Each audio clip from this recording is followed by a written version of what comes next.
Yes, yes, yes. You thought I weren't going to do this, right? I'm here. Whittaker, Cameron 2. Live commentary. And to just sum everything up very quickly, because we don't have much time before the opening bell. Yes, I saw the Fraser Clark fight. It didn't surprise me in the least. Ebenezer Tete is awful. But Dillian Whyte is so washed up at this stage that he made Ebenezer Tete look dangerous. And I was saying it at the time. That's why I was picking Joe Joyce to beat Dillian Whyte had the Whyte-Joyce fight gone ahead. I was picking Joyce quite confidently, based, at least in part, upon what I saw in the Dillian Whyte-Tete fight. It looked terrible against, like I say, Tete, who's rubbish. Now, for this fight here, for those who haven't heard me say already, I expect Ben Whittaker to win this fight on points. I think in the first fight, Ben Whittaker didn't have his head in the game. He seemed uncomfortable fighting in Saudi. He wasn't doing his normal showboating. And for some strange reason, he thought it was going to be an early blowout. And he went out there fighting in a way that he doesn't normally fight. For this rematch, he knows exactly who Liam Cameron is. He knows what he's getting himself into.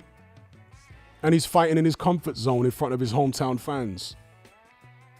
Ben Whittaker is very athletic. He had loads of amateur fights. And from what I've seen, Liam Cameron is pretty basic. So, yeah, I'm expecting a Ben Whittaker points win. All he's really got to do is just stick behind his jab. He's the much taller, rangier fighter. Stick behind his jab, move around the ring, and he should win it relatively comfortably on points, I would think anyway. Of course, I could be totally wrong. And if I do turn out to be totally wrong, then I think Ben Whittaker's going to have a long, hard look at his future in the sport. Of course, he could continue. But if he can't get past a guy like Liam Cameron, then it will mean that he's nowhere near as good as he thought he was going to be. And therefore, does he want to stick around in boxing to just be a fringe contender? Because that may well be his future if he can't get past this guy. So we'll see very shortly. Shout out to everybody in the chat.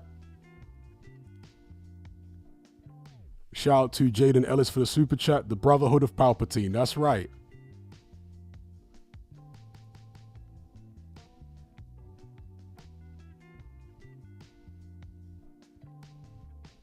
Declan Bell says, doing the basics exceptionally well can get you very far in most sports. It can. But I don't think either of these guys do the basics exceptionally well.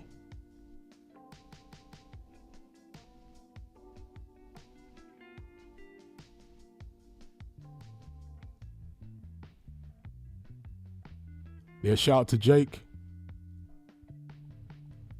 Shout out to Remy, says, no 36-year-old goes by the name of Ebenezer. Man took his driving test on a dinosaur.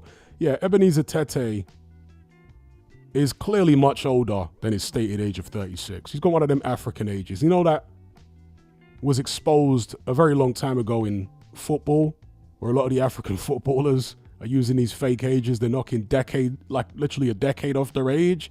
Yeah, it goes on in boxing too. These African fighters are way older than their stated age.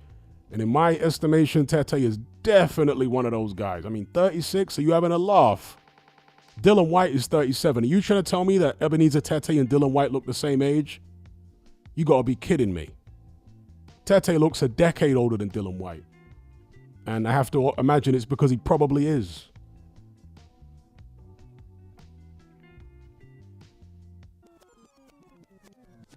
Callum says, an African footballer who played for Lazio claimed he was 17, turned out he was 36. Yeah. And I'm not knocking them, right? They're trying to improve their lives and all that kind of stuff. But I'm not going to sit here and pretend like I can't see the obvious. Man's trying to say he's 36. Like, give it a rest, bro. I'm not going to pretend that I can't see the obvious. Anyway, let's get into the commentary for this fight. It's about to start. We've got Ben Whittaker, who does look nervous, as you would expect for a rematch like this, all the pressure.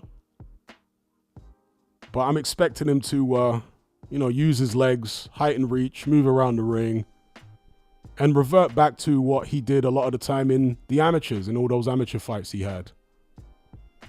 Get on his bike, move about. All right, here we go.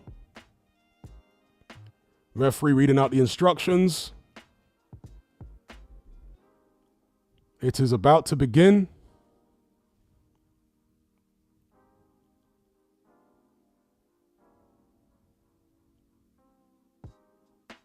Referee Howard Foster of Frotch Grove's infamy. There's the bell, round one. Big jab to start it off from Liam Cameron. That was a nice shot. Whittaker responding with his own jab. Cameron falling short with a jab come hook there. Another nice jab from Liam Cameron. That's a good sign from him. Or for him, should I say. Whittaker looking to take center ring here. And in the early going, I can kind of understand that. You don't want to maybe give too much ground and allow your opponent to build some early momentum coming forward, which is what Liam Cameron would want. But over the long haul, I would expect Ben Whittaker to do what he's doing here, which is moving around the perimeter of the ring, using that height and reach, trying to walk Liam Cameron onto shots. There's a decent body shot there from Ben Whittaker. Liam Cameron complained it was a bit low.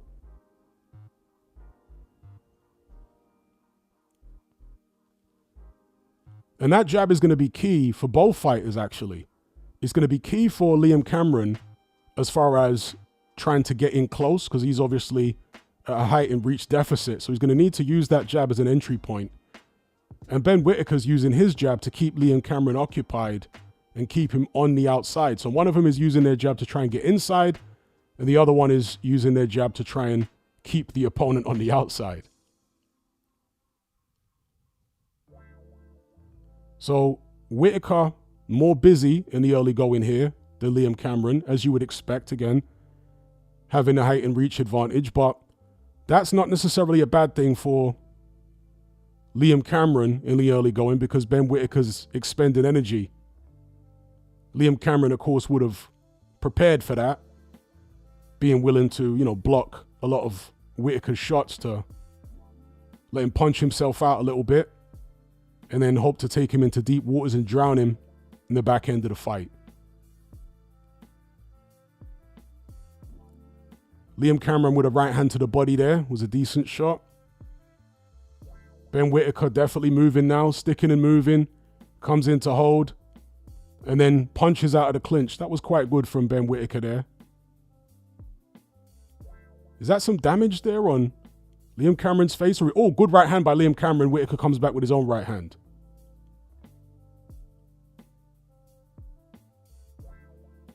Or is that a tattoo? Because I think Liam Cameron does have a tattoo on his face, doesn't he, else?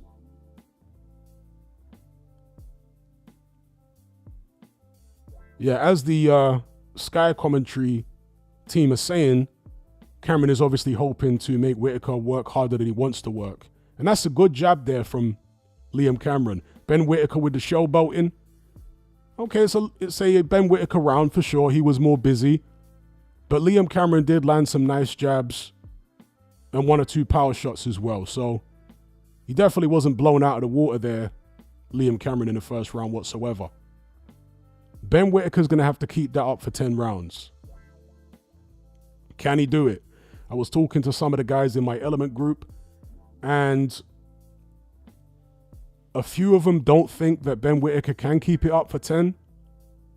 They think that Liam Cameron is going to catch up with him late and stop him. It's possible. But personally, I think Ben Whittaker will be able to keep it up for 10. We'll find out, right? And the reason I think he will be able to is because he's prepared for this. He knows that this is going to be a long fight. He knows he's going to have to box on the back foot. He would have been training, I have to imagine. Here we go, round 2 anyway. Bell's just gone. He would have been training the whole camp to deal with this type of pressure. And a guy with that type of amateur background and athleticism against someone who is pretty straightforward and basic like Liam Cameron. He's a tough guy. But Ben Whittaker will have fought much more talented guys than Liam Cameron throughout his amateur career. That was a good jab to the body from Liam Cameron there. Pushed Whittaker off balance with that jab to the body. That's a good idea. Obviously, you don't want to throw that shot too much because you can get countered with a right hand over that jab to the body. That's a good left hand to the body from Ben Whittaker.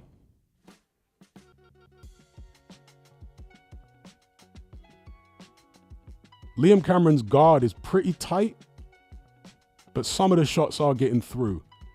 And he's going to need to keep that jab tight, because what you don't want, if you're Liam Cameron, is the taller guy doing too much damage to you in the early rounds at long range before you've managed to wear him down. So he needs to keep them gloves.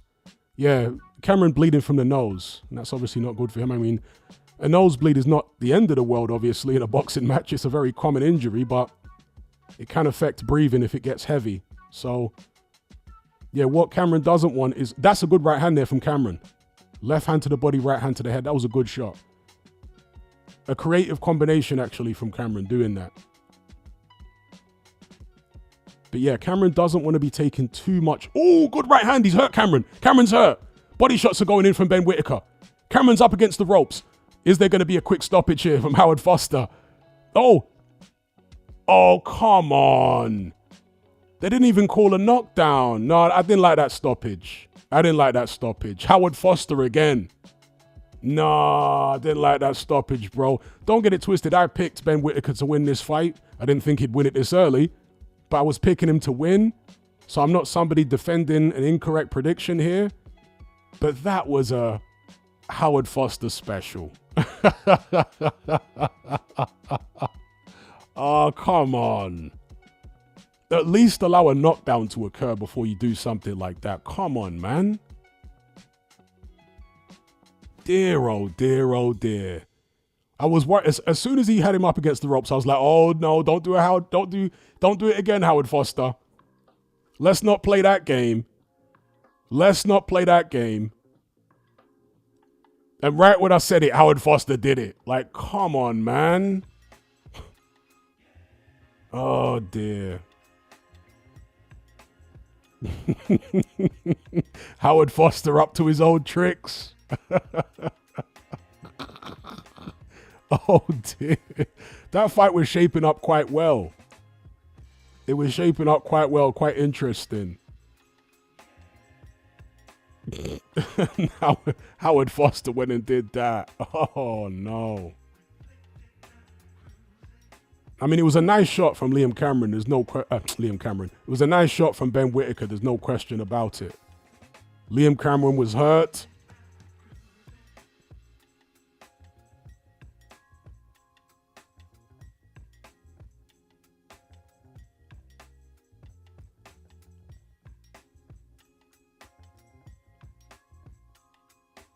In a grudge match like that, when the first fight was controversial, you want a conclusive ending. You don't want some, quick, as they've come to be known, UK stoppage. That's not good.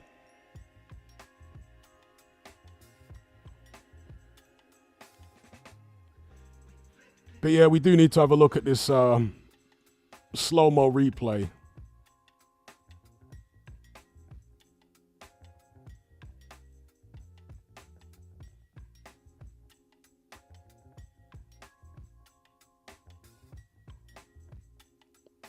Come on, show us the slow-mo. Howard Foster grinning broadly.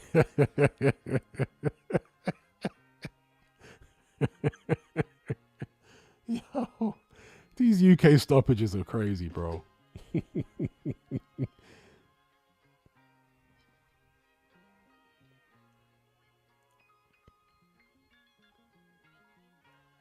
Yeah, I didn't think Whittaker would stop Cameron early, but I questioned the legitimacy of that stoppage. I was picking Ben Whittaker to win this fight on points pretty comfortably.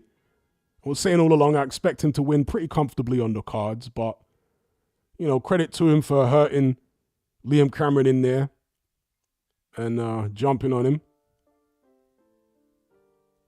I did always feel that Whittaker was by far the more talented of the two fighters. And if he just boxed with an understanding, a realistic understanding of what was in front of him, I felt like he should win this fight comfortably enough. Because Cameron is very basic, guys. You know, like I said before, though, he's a very, very basic fighter. I think he was a little flattered by that first fight and the controversy around it.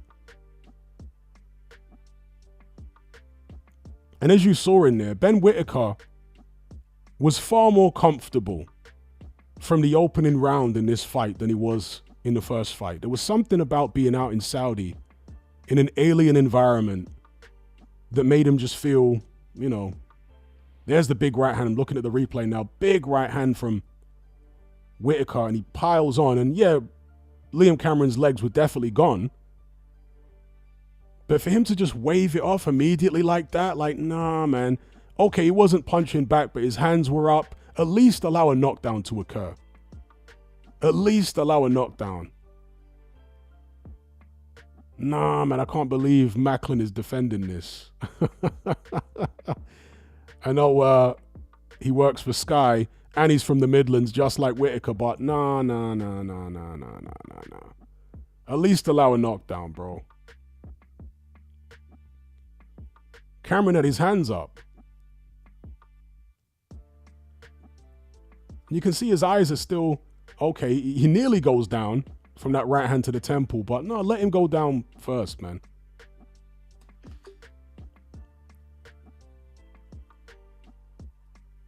Yeah, don't worry about the weird noises, folks. That's just me taking screenshots for the thumbnail.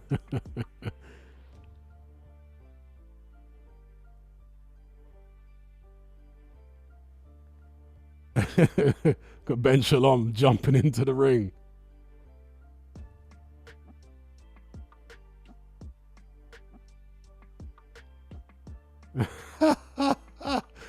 So Ben Whittaker goading Liam Cameron's corner people. You know, Dave Caldwell's saying it's classless, but we don't know what Liam Cameron's corner people have been saying to Ben Whittaker. Do you know what I mean? Like during the build-up, they might have been goading him, and who knows? I don't know. But I'm just putting it out there in as a possibility, just to be objective about the whole thing.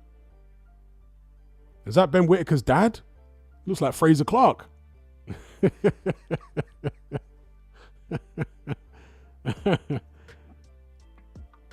Whittaker's dad looking like Fraser Clark out here. And there he is with the actual Fraser Clark. All right.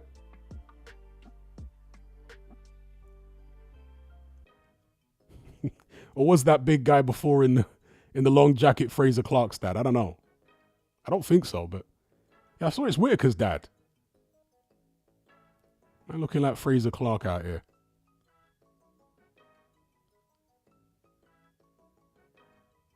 Sonika Blade says, it was my dad.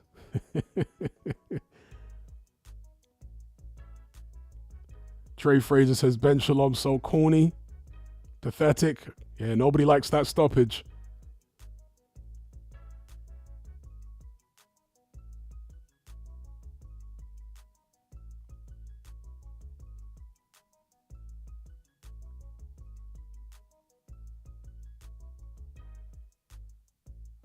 Let's hear what Liam Cameron and Ben Whittaker have to say.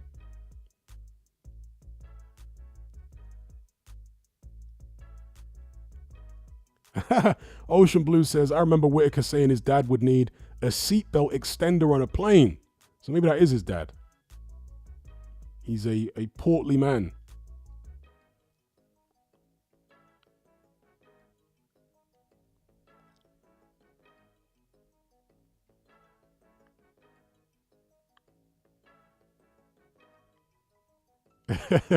Neil says, as soon as I heard Howard Foster was the referee, everything made sense. All right, here, let's have a listen.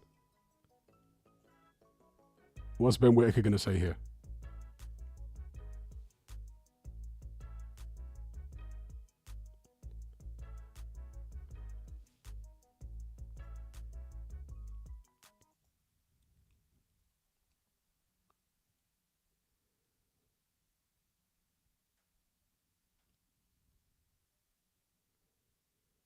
Just listen to Whittaker here.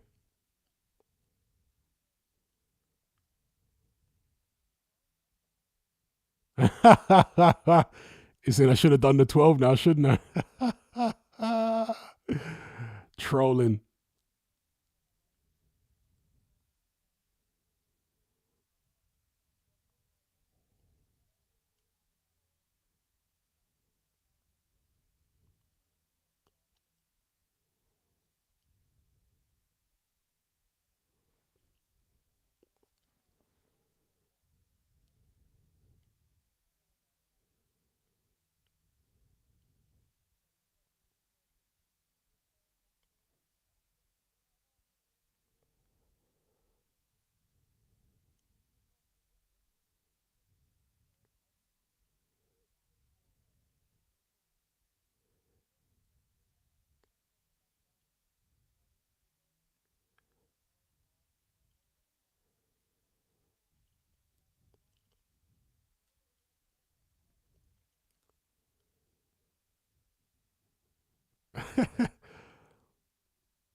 All right, so he basically did spit. I didn't actually see that bit. He did actually spit at Liam Cameron's corner team. He says he was roaring and some spit maybe came out, but that sounds a bit dubious.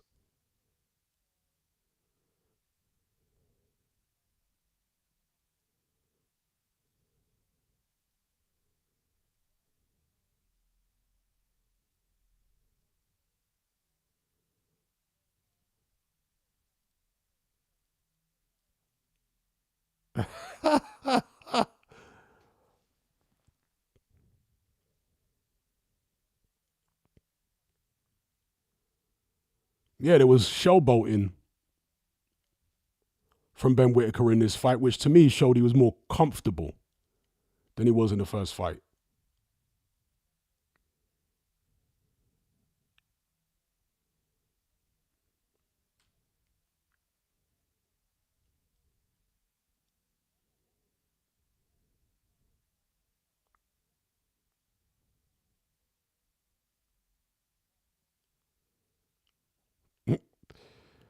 I want him to bring his dad in. His dad's chilling back there with a trench coat on. With his big Santa belly. Bring the dad in. I want to hear what the dad's got to say.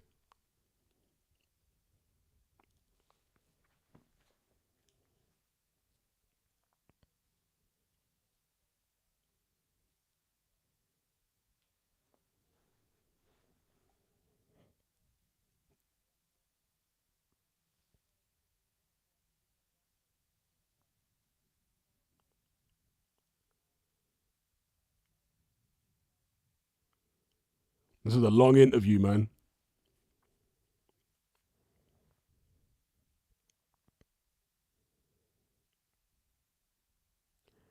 All right, there you go.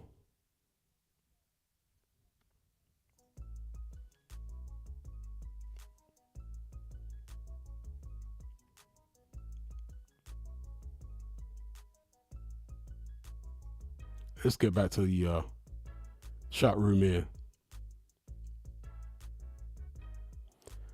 Rep 2016 says, as soon as I saw Howard Foster was the ref, I knew some BS was going to happen. Yeah, somebody said that earlier on. And I said it during the fight, right? When Ben Whittaker hurt Cameron, I was like, oh, Howard Foster, let's not have another Frotch Grove situation. Let's not do that. Shout out to Afro Jam. He says the stoppage was weak. Shout out to Matt. He says people calling this win a statement by any means of smoking that hash. This win was probably British level max. That's no statement. Also bad stoppage. Well, it depends what you mean by statement. I always felt that Whittaker should be winning this fight because, in my view, Liam Cameron was never that good. But I expected him to win it on points. I didn't think he'd stop Liam Cameron early. The stoppage was bad. But for him to hurt Liam Cameron early like that, he exceeded expectations. Yeah. It's still not an amazing win, right? It's a British level win. But he did exceed expectations, at least my expectations, by stopping him so early. So shout out to Matt for the super chat. And by the way, Matt, I did add you to the Element group. I'm not sure if you've been in there yet, but I saw your username and I added it to the Element group, so you should be able to interact with us in there. Jackie Boy Johnson says Ben Whittaker. Charles B says horrible stoppage. Yeah, I think it's nearly unanimous. Not quite. There are a few people who didn't mind the stoppage, but it's nearly unanimous in calling that a bad stoppage. Black Dynamite says thoughts on the stoppage. I thought it was a bad stoppage because you've got a tough guy in Liam Cameron. The first fight was controversial. The last thing you want to do is have controversy in the rematch. They didn't even allow a knockdown to occur. Do you know what I mean?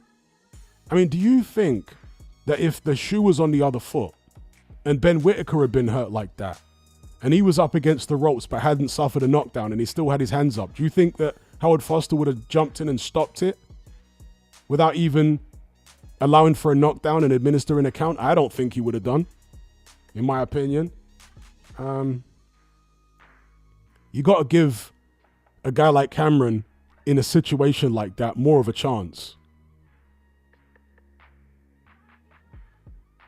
Okay, passage of thought. I don't mind you saying that the stoppage was good, but if you're talking about grow up, you can go suck your mum. Yeah? I've just explained with good reasoning why I think it was a bad stoppage. So if you're trying to be condescending, go suck your mama. How about that? I'm not having a go at anyone and trying to be condescending, say, if they think it was an okay stoppage, but because you're trying to be condescending, go suck your mum. Yeah, can't even communicate like an adult.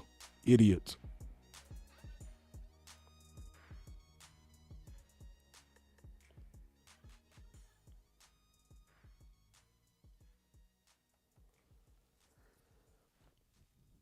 Yeah, like I say, in you don't want a rematch to end in controversy if the first fight did. Yeah? Allow a knockdown to occur. Allow a count to be administered before you wave a fight off like that. 11 unanswered punches. How many unanswered punches do you think there were when Lennox Lewis fought? I'm giving you examples in big fights, right? When Lennox Lewis fought Shannon Briggs and Briggs rocked him in the first round. You know how many unanswered punches there were? These guys don't know boxing. How about when Muhammad Ali fought George Foreman? George Foreman had Ali against the ropes, probably put 20 unanswered punches in. Come on, stop it.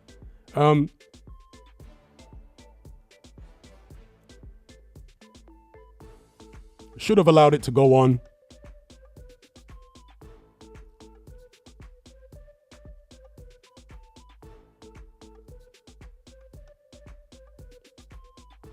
Amondi says, I can see both sides of the argument.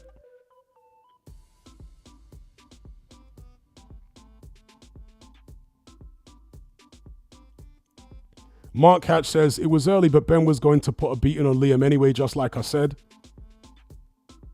Yeah, I wouldn't argue with that. The way it was looking, Ben Whittaker showed he had the power.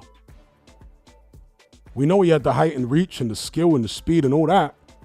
But in that second round, he showed he had the power as well, which is an ominous sign for Liam Cameron. So I would agree with you, it was only going to end one way after having seen what we saw.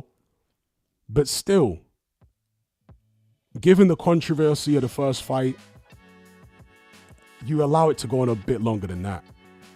Like I say, allow him to knock allow him to knock Liam Cameron down at least first. Let's hear a count first. It's not like Liam Cameron's arms were down by his side and his head was getting rocked around like a rag doll. That wasn't the case. He still had his hands up. He was still blocking shots.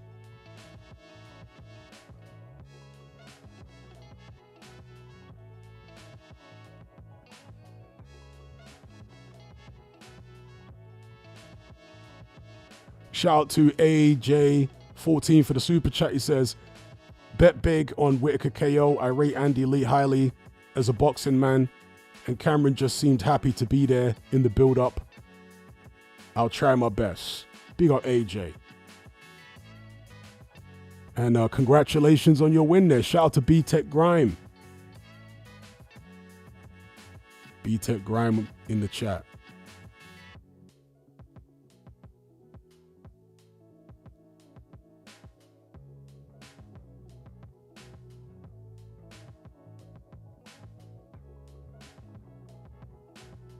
You know, it's like, for example, when Conor Benn fought, who's that Latino guy that Conor Benn fought and stopped him in the first round? I can't remember the guy's name now. Somebody jog my memory. It was before the ban. Sammy Vargas, thank you. Yeah, Sammy Vargas. That was a premature stoppage. Yeah, Ben was all over him, landing shots, but Sammy Vargas is a very experienced campaigner. He's been in trouble before and come through. So it kind of reminded me of that, you know.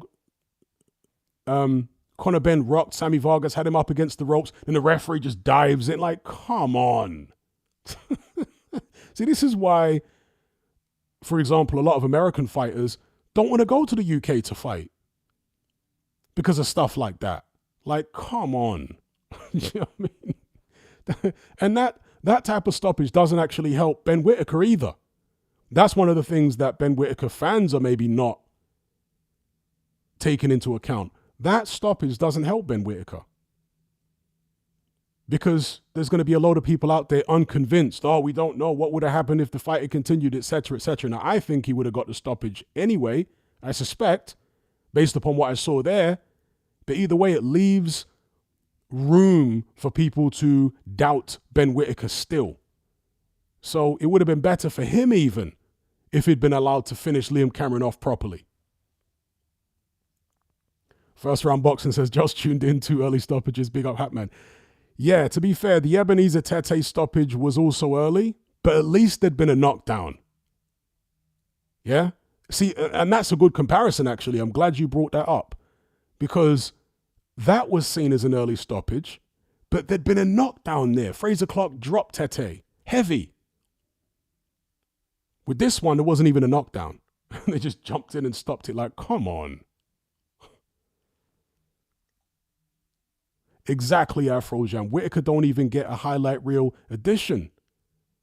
Yeah, he would have liked, I'm sure, for his social media and what have you, to have a clip of him dropping Liam Cameron. You know? So he's actually done Ben Whittaker a disservice, not just Liam Cameron with regards to giving him an opportunity to survive the crisis.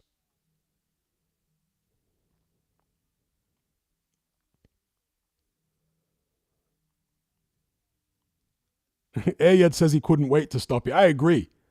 He couldn't wait to stop it in Whittaker's favor. For real. He couldn't wait to.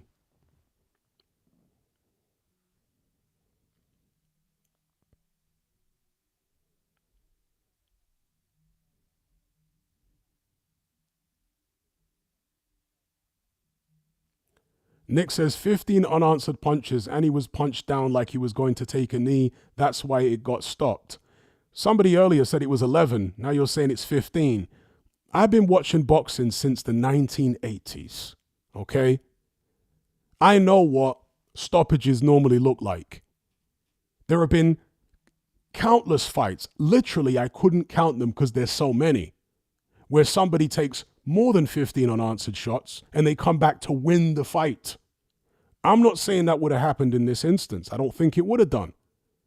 But you at least allow one knockdown to occur before you jump in and stop it. if the fighter still has his hands up. Liam Cameron didn't have his hands by his side with his head in the air, getting rocked back like some kind of bobblehead doll. If it was that, then yeah, jump in and stop it. But it weren't that. Have you seen Lennox Lewis versus Frank Bruno? Do you know how many unanswered shots Lewis hit Bruno with before they stopped it? It must have been about 25. Yeah.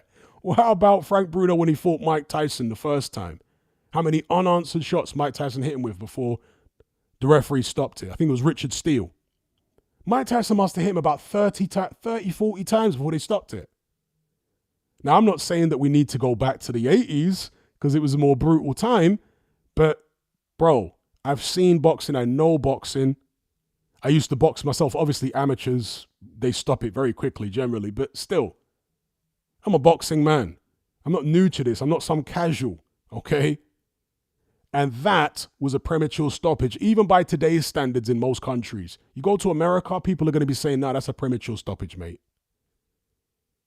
Especially in a grudge match like this, when the first fight was controversial, you allow it to come to its natural conclusion. You don't jump in and stop it like that. Without even a knockdown, Cameron still got his hands up. He's blocking most of the shots. Come on, man. Come on.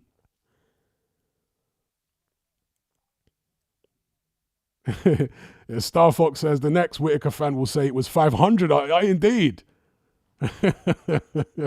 It's going to grow exponentially, isn't it? The number of punches they say that are landing or that were unanswered. And that's another thing as well. Yeah, there may have been, let's say it was 10 unanswered punches or 11 unanswered punches. How many of them actually landed? I'm telling you, several of them were blocked. Maybe the majority of them were blocked.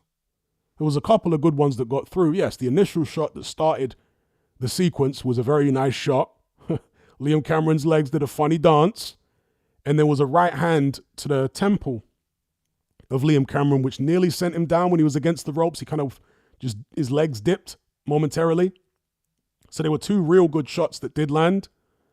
But other than that, the rest of them were kind of scrappy or blocked.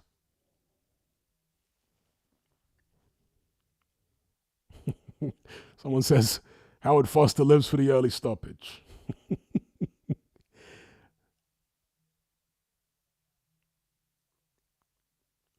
Nick says, we need to protect the fighters more. Cameron was outclassed. You could tell straight away. You need to take that into consideration too.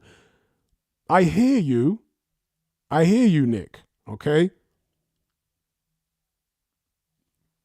I picked Ben Whittaker to win. I didn't pick him to win by stoppage early, but I thought he was going to win the fight pretty comfortably on points. That's what I said during this stream right before the opening bell. I expected him to win this pretty comfortably. I thought he was the much more talented fighter.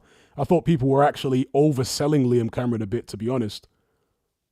Be that as it may, he is a tough guy. That first fight was very controversial. You don't want controversy in a rematch. You want a organic, natural conclusion. And we didn't get it here. And I think that does a disservice to not only Liam Cameron in terms of giving him the opportunity to maybe try and survive the crisis, but also a disservice to Ben Whittaker because it doesn't allow him to end the rivalry of Cameron to the satisfaction of everybody or the majority of people. Because look at the chat. The majority of people are saying it was a terrible stoppage and therefore they're still going to have questions about Ben Whittaker. You know?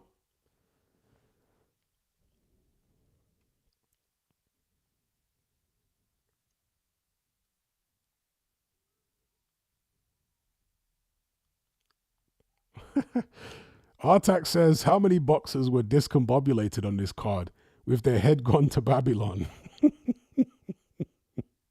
I don't know. I only saw 2 fights on the card, to be fair. Nick says, how many Howard Foster fights have ended in death? Well, now you're being a bit extreme.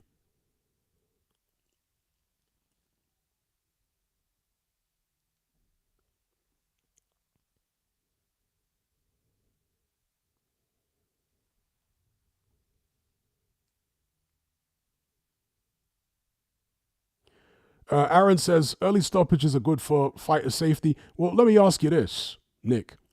How many deaths have occurred from early stoppages? I can tell you it's very few. I've been around long enough. I've seen when people have been seriously injured with, head injuries, blood clots, and all that type of stuff. Very, very rarely does it happen from early stoppages. I mean, stoppages in the early rounds. Normally, when fighters get seriously damaged, it's in long fights. That's usually when they get seriously damaged. Gerald McClellan, Michael Watson, giving you some famous examples, right? Abdul Salamov, when he had that fight with Mike Perez, that went the distance. Nick Blackwell against Eubank Jr. Most of the time when fighters suffer these serious head injuries, it's in long fights. It's not because they get blown out early. Very, very rarely in boxing will you see somebody suffer a serious head injury from an early knockout. It's very rare.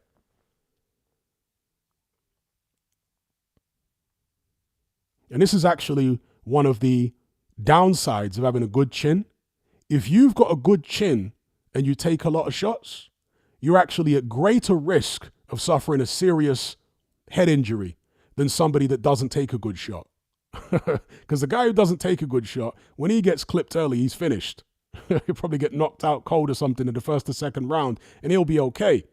But you, the guy who's got a really good chin, you're going to take a beating for 10, 12 rounds. And that's when the problems can come.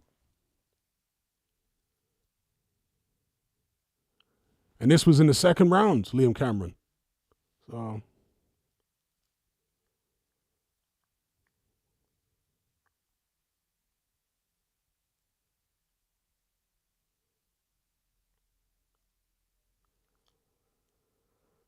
that's a good question. Liam says, did Nick want Usyk Fury 1 to be stopped? That's a great. How could I even not use that as an example myself, Liam in Chains? What a fantastic example Liam in Chains has just given. How many unanswered punches were there in that 9th round of the first Usyk Fury fight?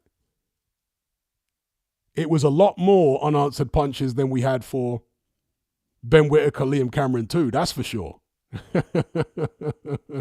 A lot more.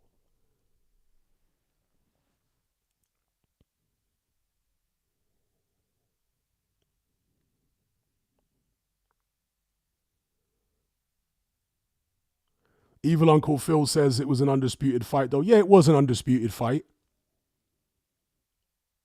But this is a grudge match between Whittaker and Cameron. And the first fight was controversial. Cameron's a tough guy. He's not like some, road sweeper. He's a tough guy, tough British level fighter. Knows how to look after himself. It's not the first time he's been buzzed in the ring, I'm sure.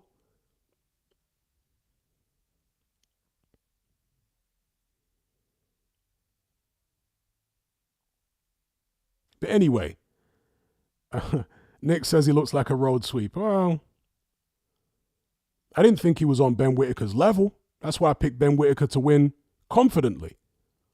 But he's a tough guy. He's not a complete mug. He knows how to look after himself in there.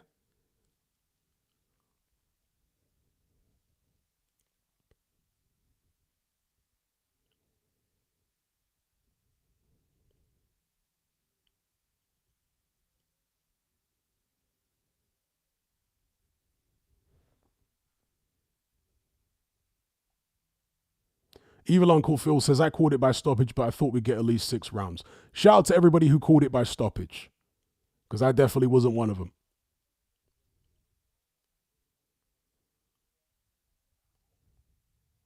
And there was a lot of people picking Cameron in a rematch, to be fair. Shout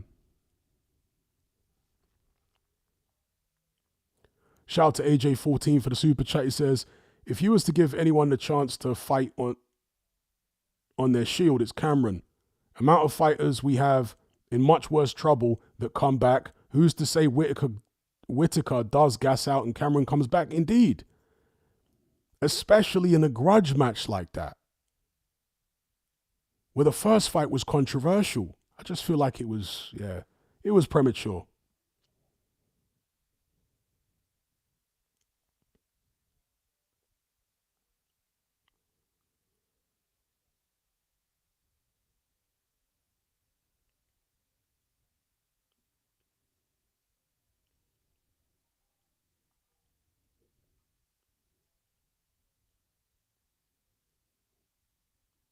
You know, the whole issue of stoppages in boxing, it is trying to strike a balance between entertainment, because fans want to see knockouts and they want to see satisfactory conclusions to fights. So it's trying to balance that against fighter safety, but also giving fighters the opportunity to come back. Many fighters will feel aggrieved and robbed in fights that get stopped early. Case in point, George Groves, right, when he was stopped in the first Carl Froch fight. He felt so angry and aggrieved. He felt like his opportunity, his big night, was stolen from him. And that's part of also, like I say, the argument that we're trying to balance here. Because there are some fighters who might get stopped prematurely, referees overzealous or on the take maybe, and that fighter's career then goes in a completely different direction and he never gets an opportunity like that again, where he could have made life-changing money in some instances. And this is one of the reasons, of course, why boxing is legal in most countries, despite the fact it is a dangerous sport. Because the upside of a dangerous sport like boxing is a lot of young men who otherwise wouldn't have been able to earn a good living for themselves can, because they have the ability to fight. If we're so worried about fighter safety to an extreme, then, well, why not argue that boxing should be banned?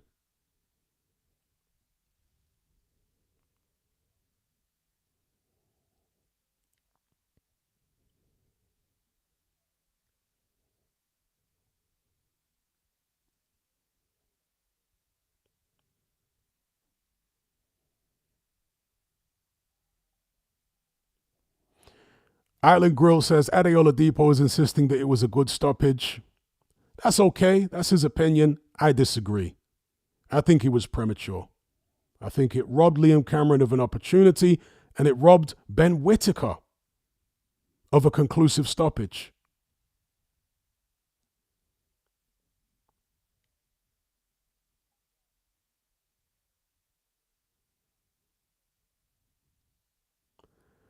I don't know if Evil Uncle Phil is trolling, but I definitely disagree with that. He says Tete would have recovered and knocked out Clark if that referee... Okay, that referee is a joke, man. Yeah, I didn't expect anything other than an easy win for Fraser Clark against Ebenezer Tete. Ebenezer Tete is terrible. He's terrible.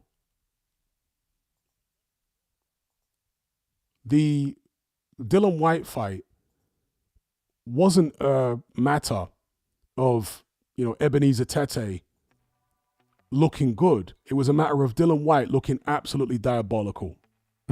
That's what it was. Because Tete was flailing all over the place in that fight, throwing uppercuts from 10 feet out. All the stuff he normally does, he was doing against Dylan White. And Dylan White couldn't do anything with him. I mean, Dylan White was trying to make him look dangerous in there. He was a shocker. Dylan White is so washed. I got nothing against the guy before the Dylan White cheerleader brigade start having a go at me again. Got nothing against Dylan White, but I'm just saying what I see like catchphrase. Ebenezer Tete got starched in a round years ago by Dubois. Easy peasy. Now he's been starched in a round by Fraser Clark, who's coming off his own first round knockout defeat to Fabio Wardley. Man's still got a big dent in the side of his head. You guys noticed that? The dent is still there for Fraser Clark. But he made light work of Tete, as he should, because Tete is realistically a Ghanaian man pushing 50. Never mind the 36-year-old official age. That's joke business. The man is at least in his late 40s. And his fighting, boxing, fighting ability, whatever you want to call it, is comical. Fraser Clark was supposed to do that. And so Fraser Clark moves forward onto the likes of the Adelaide TKV rematch winner. Then again, you've got Italma, who's also eyeing the winner of that fight. I can't imagine Fraser Clark would want to fight Italma and then the winner of those two fights fight each other. I think he would prefer to go for the British title against the winner of Adelaide TKV. And there is beef there between Fraser Clark and Adelaide. There's beef. I mean, would Fraser Clark describe it as beef? I don't know, but based upon what I've heard him say, confrontations he's had with Adelaide recently, outside the ring, I'd say it's beef, boxing beef. Not like real beef, but it's a boxing beef. They definitely don't like each other. So if Adelaide comes through against TKV, it's a very sellable fight. Fraser Clark against Adelaide. That's if Frank Warren is willing to do it. Now, obviously, if TKV were to win, that's an easier fight to make because Fraser Clark and TKV are both with Ben Shalom. Matt says, it says on his record, Tete is 36. That's such a goddamn lie. He's got to be mid-50s. Yeah, I'm saying he's in his late 40s at the least. Ebenezer Tete. Some people, some fighters will lie about their age. Maybe they look young for their age, some of them, So you're like, okay, I don't necessarily buy it, but he looks young enough to pass for that age. But Tete is like, come on, man. Doesn't look anywhere near 36. Literally, Dylan White, I think, is 37. Dylan White is clearly much younger than Tete. And it's not just the face where you see somebody's age. It's even in the body. Like the shape of their muscles. The muscles lose definition and your body starts to sag as you get older. Ebenezer Tete does not have the body of a 36-year-old African boxer. He just doesn't, folks. Man has got the body of a 50-year-old African politician. Or a 50-year-old African policeman. That's what his body's like, bro. Come on.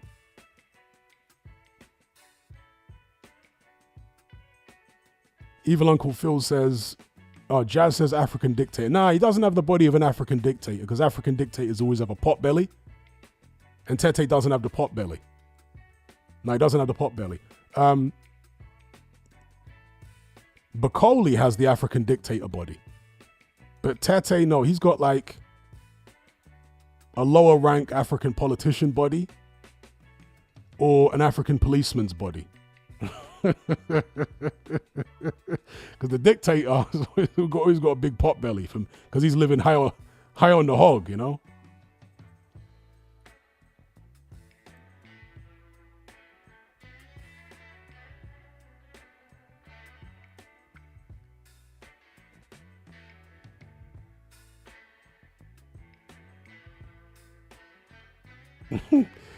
Anthony Joshua's Dark Room says, imagine spitting into someone's face and praising Jesus. That's a great comment. Boxers really do. I'm not saying all of them, but a lot of them. They make a mockery of this whole Christianity thing. They make a mockery of it, man. Man like Teofimo Lopez talking about praise Jesus. Teofimo Lopez praising Jesus. Tank Davis, I think, is even. Come on, man. They're making a mockery of the whole thing. And as you say there, Ben Whittaker spitting in a man's face and then praising Jesus. Like, come on, bro. One of the funniest examples was Angel Garcia. Remember that infamous, hilarious interview he did with The Boxing Voice? Where he was in a gym, he was in the ring. And in one breath, he was talking about Danny's never going to lose with the power of God. And he was talking about how corrupt priests and popes and pastors are. He says, all those guys got corrupted hearts. I don't go to no priest. I don't go to no pope. I don't go to no pastor. I go directly to God. And he started talking all this God stuff. And in the very next line, he said, after the fight, we're going to go to Vegas with a pocket full of money. Going to splash some at the strippers. Yeah, I love the strippers. Yeah, a lot of strippers. You guys remember that? Man literally went from talking about Jesus and God in one line, and then the very next breath, man's talking about strippers. Yo, these guys don't realize how ridiculous they sound.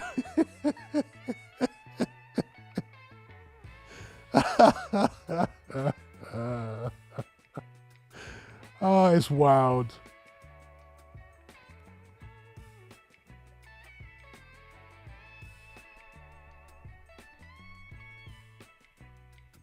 Some people saying the Eastern Orthodox Christians take it more seriously. Yeah, they certainly appear to. You know, the likes of Usyk and whatnot. Was the Eastern European guy. Yeah, they appear to take it more seriously, definitely.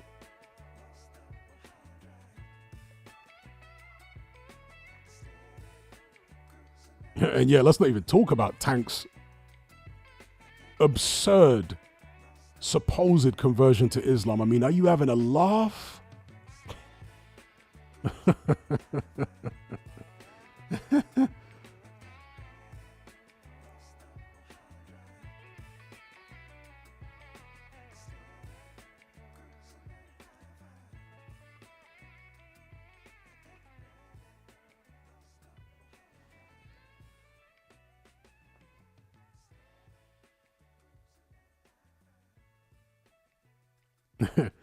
Black Dynamite says, praising Jesus and spitting on people sounds like something he learned from the Fury camp.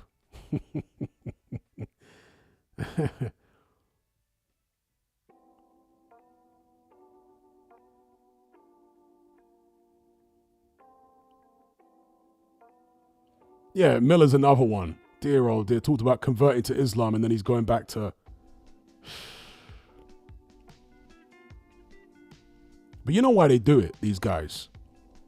The reason these guys do these fake either conversions to a different religion or all of a sudden getting spiritual with Jesus, the reason most of these guys do it is because they know there's enough naive people out there, and Fury's a big one for this.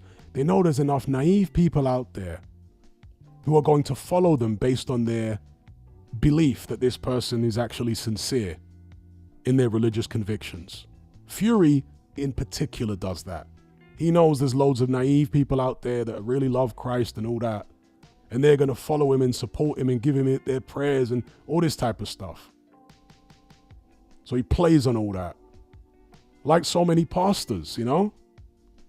These corrupt pastors that are driving around in Lamborghinis, and yeah, you have to come and put loads of money on the collection plate, and in fact, they're coming around with flipping card machines now. I ain't got no change. It's all right, we take card. Put your card in the machine. There you go. No donation less than $50. What a hustle people have made out of religion, innit? What a damn hustle. What a damn hustle people have made out of that. Apple Pay. There you go. Unbelievable. Matthew Fraser says Tank converting to Islam before going to prison. But did he go to prison? See, that from a strategic perspective, okay, I get it. Yeah, because, you know, converting to Islam gives you some protection in prison. But did he even go to prison?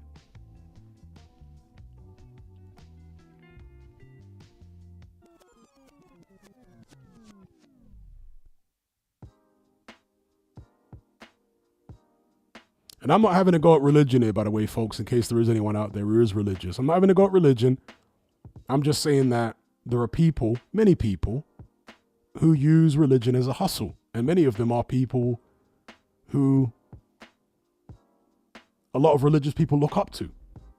Leaders, religious leaders. It's a hustle for them.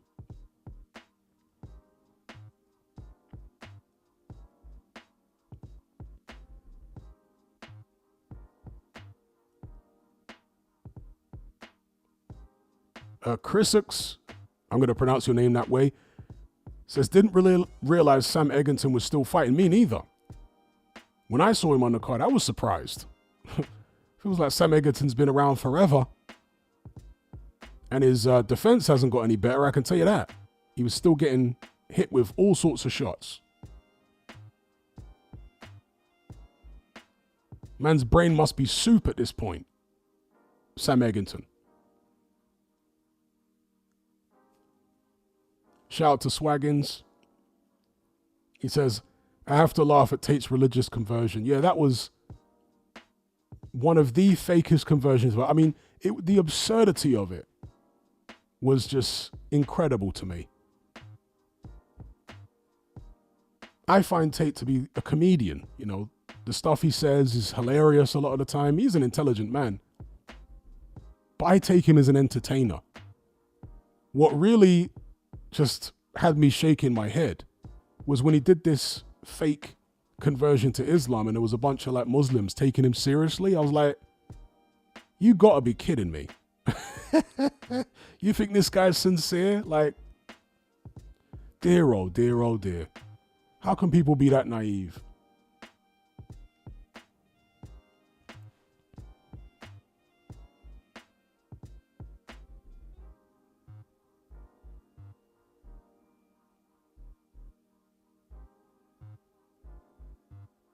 Abdul says Tank is a human being and has problems like all of us. Yeah, but he's not even trying, bro. When people claim to have converted to this or that religion and they don't even try, you're just making a mockery of it. And you have to conclude that they've obviously got some type of ulterior motives.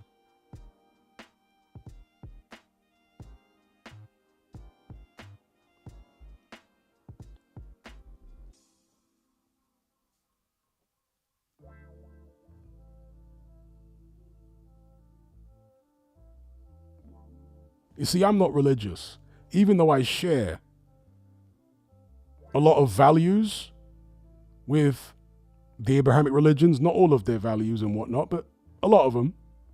But I'm not religious. I wouldn't want to pretend, do you know what I mean, that I believe in what they believe in and live a lie in that way and deceive people in that way. It's not me, you know?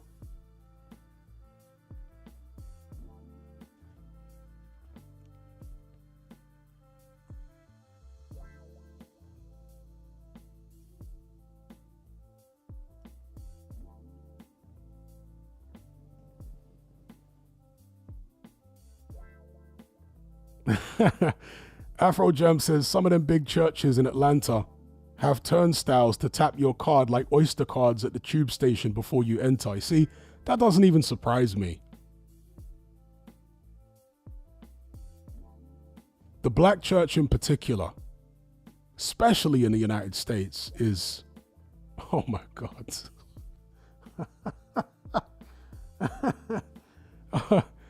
You know, if the devil lives anywhere, if you're going to find him hanging out picking up chicks, you'll find him in one of those American mega churches. That's where he's going to be. He'll probably be up on the stage, leading the sermon. That's what the devil's going to be, bro. Smashing all the chicks in there.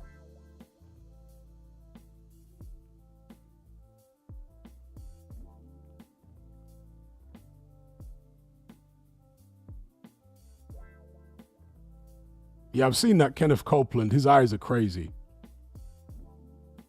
BG says pastors are flying on private jets. Yup. There's an American pastor who calls himself, I'm not kidding you, some of you guys may have heard his name. There's an American pastor who calls himself Creflo Dollar. I mean, man's literally put money in his name.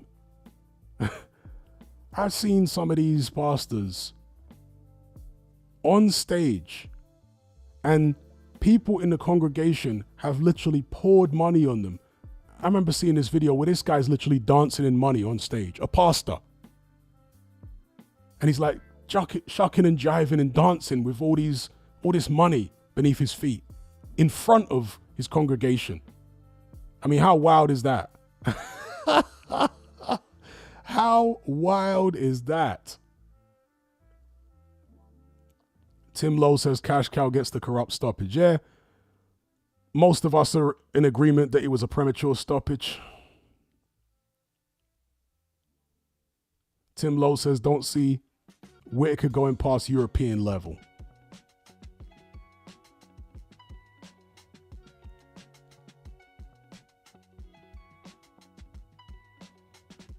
Afro Jam says the videos make the pastors look like they have superpowers. Yeah, you see some of these clips on Instagram. There was one of them and I thought, that is so absurd that nobody in the congregation could be falling for it. Maybe it's part of a play or something. But I saw some African pastor who was literally being lifted into a hole in the ceiling like he was ascending into heaven. I was like, I'm not sure what that's all about. There's this African pastor like on wires or something. He's ascending into this hole in the ceiling.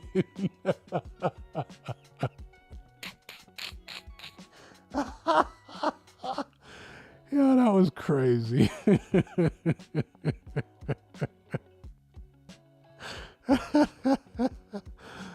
Oh my gosh.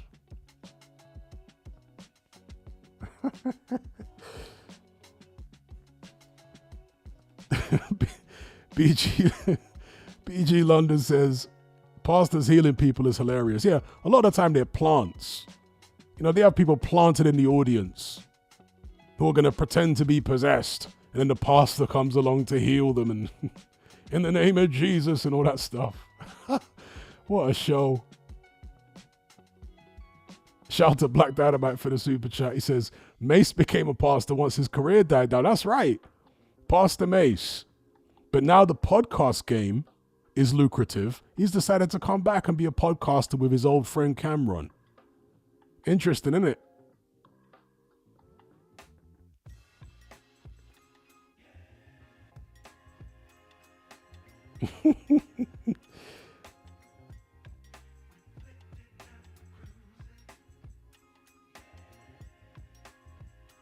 Cal says Mayweather is a rabbi now. Well, actually, there was a rapper who basically got thrown under the bus by Diddy called Shine. He is originally from Haiti.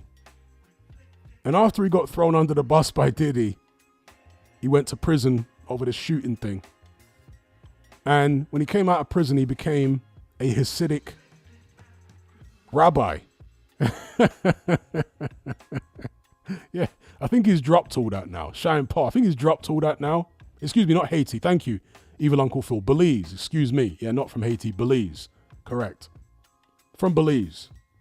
And he got deported after his sentence to Belize. And he's now a politician in Belize. But he's dropped the whole rabbi thing. Because before he was wearing like, you know, all the Hasidic garb with the hats that they wear and the hair down the side of the head and all that. He was doing all that.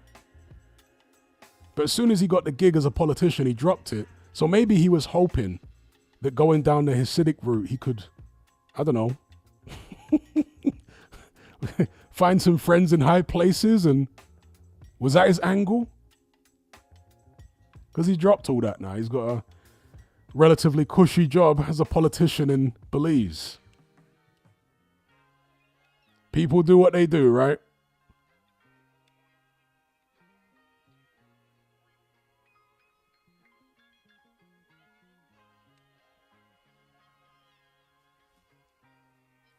Black Dynamite says he had that funny hair thing too. Yeah, the locks that they grow on the side of their temple. Yeah. Shine was doing that. He went all the way in, bro.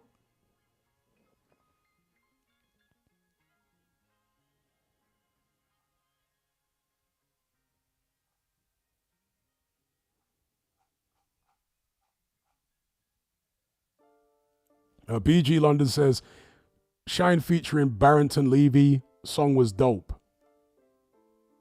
Yeah, but I only like Barrington Levy's part on it. Shine was like a knockoff Biggie Smalls. I always found that weird, you know? After Biggie passed away, then Diddy went out and got a guy who sounded just like Biggie. What a weird thing to do.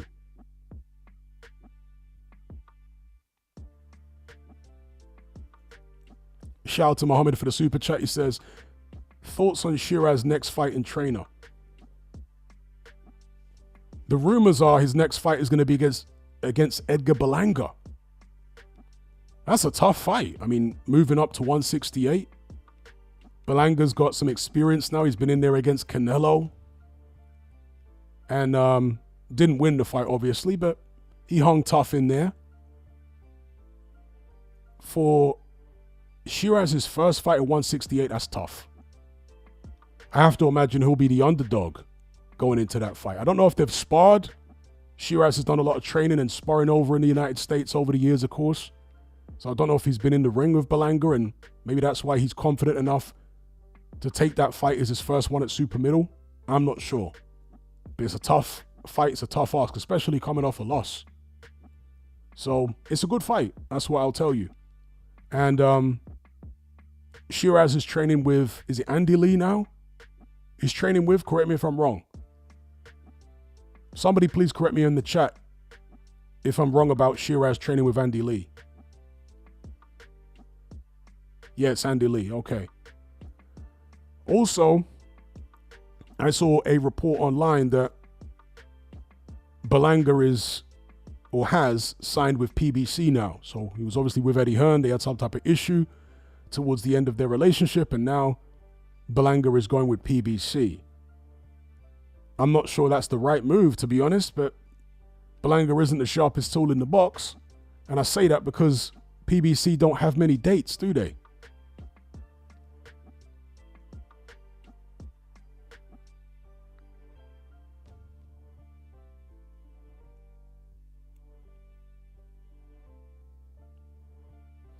Evil Uncle Phil says Shiraz is alluding to his previous team being the reason why he performed so poorly in the last fight.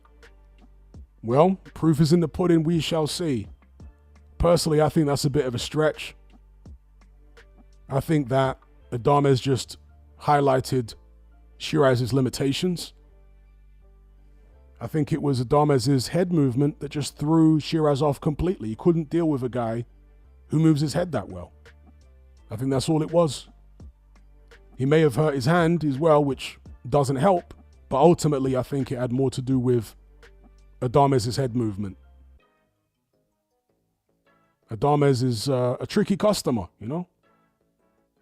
And I picked Shiraz to win, but the way the fight played out, he just couldn't get to grips with Adames's upper body movement.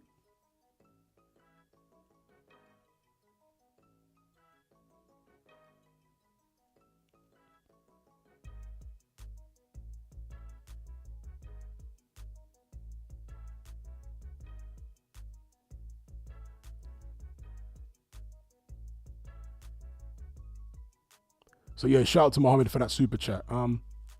Yeah, it's a good fight. It's an interesting fight. I look forward to it. But it's definitely dangerous for Shiraz. I don't count him out completely or anything. Berlanga himself is not amazing. He's very hittable.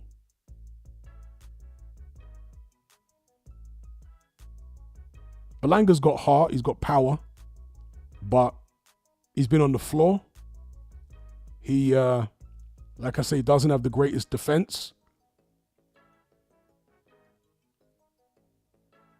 Arfo Jam says WBC just had opening day of their Grand Prix, 8 hours of fights for 4 days. Yeah, I've been tuning in and out. I've seen a few of their fights and whatnot. I haven't watched it all the way through. But yeah, I'm aware that the WBC Grand Prix thing's been going on.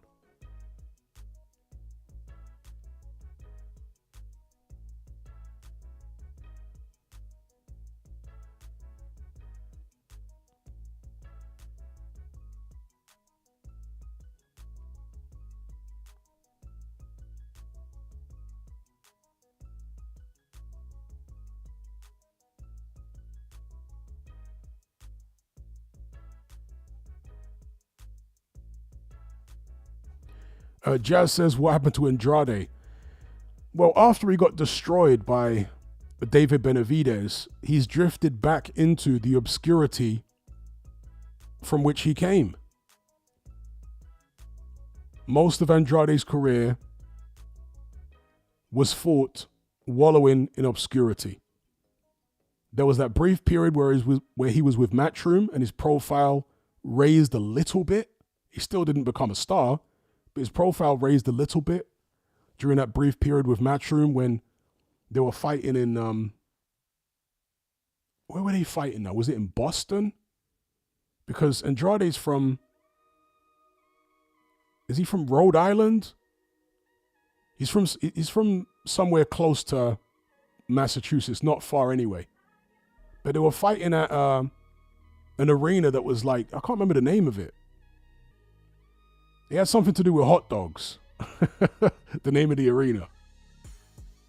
But during that period, they were getting loads of Andrade's local support to watch him and all that type of business when he was with Matchroom. Somebody says pause. That's right, pause. But since that brief Matchroom period, yeah, Andrade went into obscurity. That's right, yeah, it's from Providence, which is in Rhode Island. That's correct. So Providence, Rhode Island is where Andrade is from. But I'm not sure if he was fighting in Providence or if he was fighting in Boston, because Boston is quite close to there. Boston's in Massachusetts, the next state over. In fact, let me look it up, because it was a weird name for that arena where Andrade used to fight.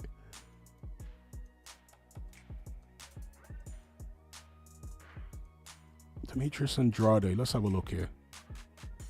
Let's click this.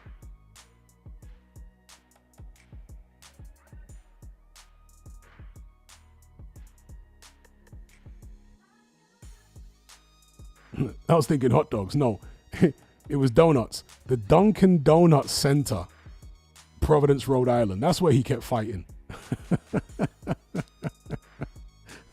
I know it was some type of cinema, confectionery, or food or whatever, right? The Dunkin' Donuts Center. Dunkin' Donuts Center.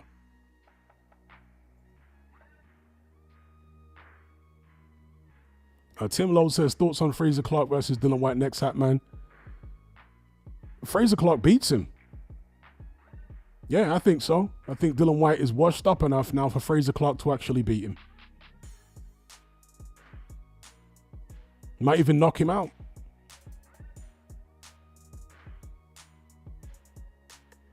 Afro Jam says, a lot of Cape Verde people live in New England. He is of that stock. I didn't know that. I mean, I knew he was Cape Verdean, but I didn't know that there was a lot of Cape Verdean people living in New England. All right, that's interesting. Black Dynamite says, Dunkin' Donut Center is the most American thing ever. It really is.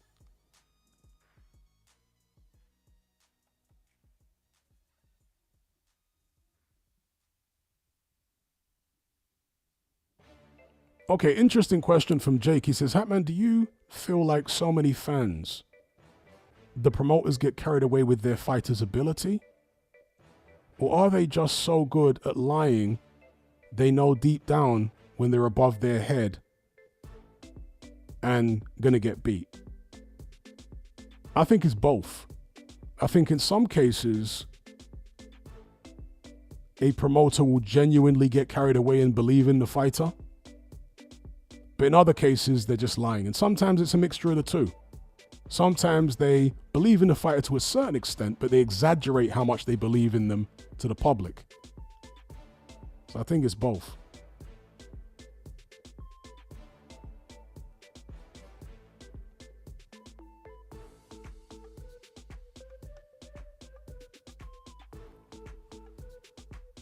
Shout out to Goozy in the chat.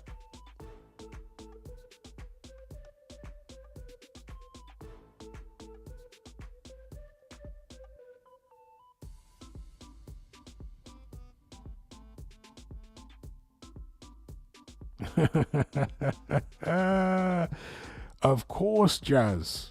I forgot to mention that. Frank Warren must be bursting a blood vessel about this stoppage, of course. Can't wait for his interview, indeed. Yes, Bricktop will be fuming. What?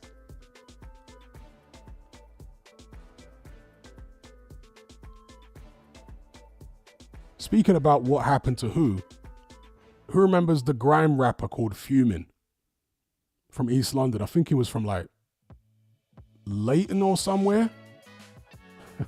When I said Fuming, then it just reminded me of that rapper, a grime MC who was on POW.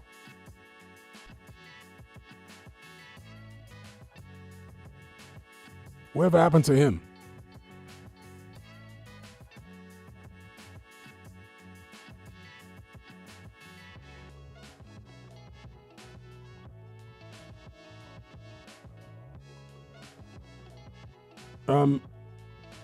Ryan Emus says, who should Whittaker fight next?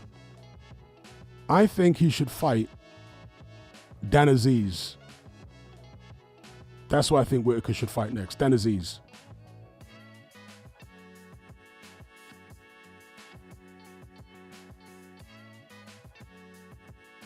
That's right. See, Abdul knows.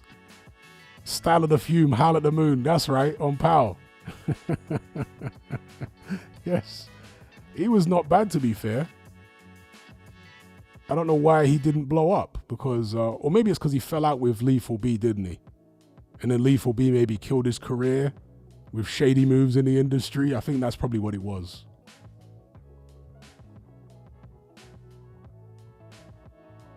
But Fuming was pretty good. He had a buzz for a while. He was a very confident rapper and all that, but yeah, he fell out with Lethal B. And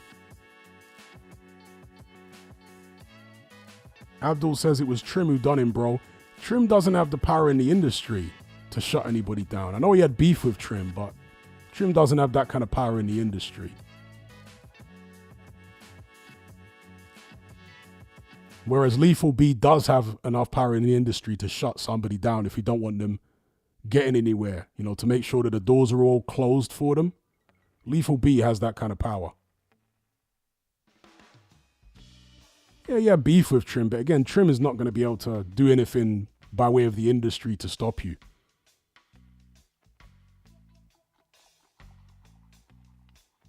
Abdul says, no, but he ended into where people didn't care about him as an MC. I don't know. I'm not sure about that. I'm not saying you're wrong, but I'm not necessarily convinced.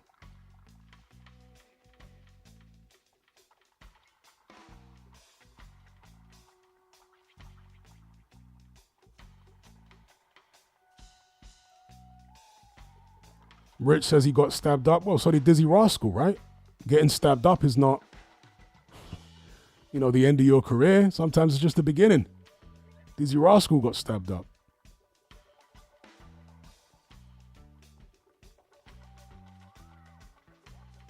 I actually know Trim's cousin. He's a train driver. True story.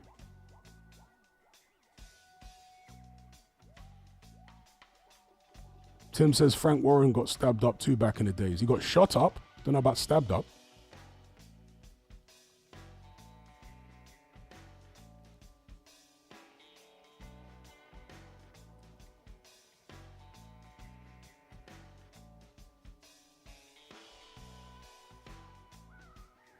Black Dynamite says, let's see Whittaker against Hot Rod.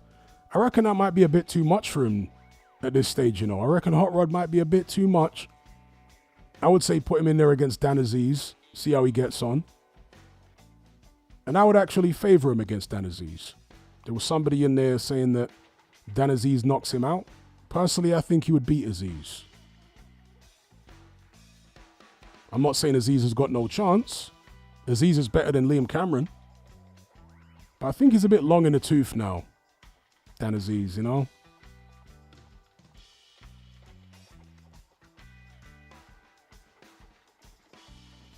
D says Dizzy was a troublemaker.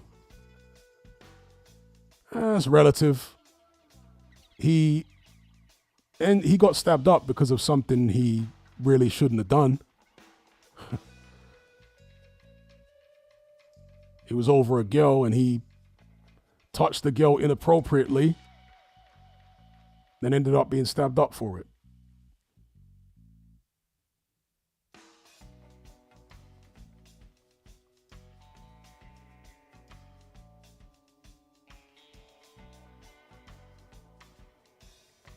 Abdul says, Hatman, do you like DEE? Yes. DEE is hilarious. Yeah, they're naming the girl that Dizzy touched up.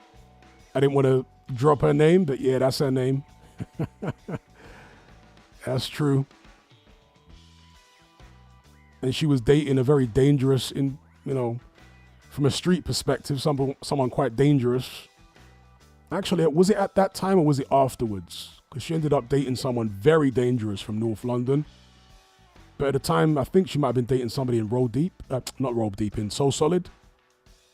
But after that, she ended up dating someone associated with So Solid from North London, who's very, very dangerous individual.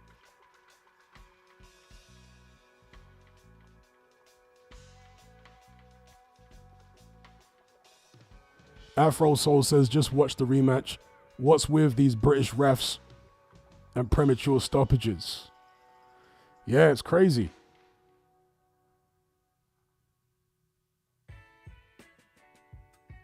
Like most people, I thought it was a premature stoppage as well. There have been a few people in the live chat who say the stoppage was appropriate and it was okay. But I'm definitely of the view that it was premature. Especially in such a high stakes fight as far as the controversy, the rivalry, etc. You want a conclusive ending in a rematch. Tim Lowe says Cameron deserved a standing count in my view. Well, I don't think a standing count, very few commissions, including the British Boxing Board of Control, actually have standing counts anymore. But what they do have is if they feel as though the ropes would have kept you up, had they not been there, then they can administer a count in that scenario.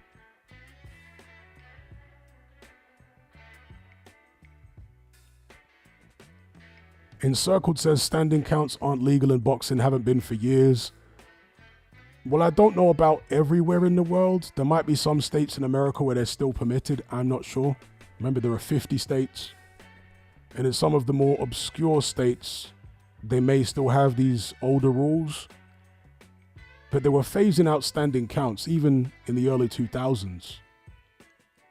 But back in the 90s, there were still quite a few places that would administer standing counts.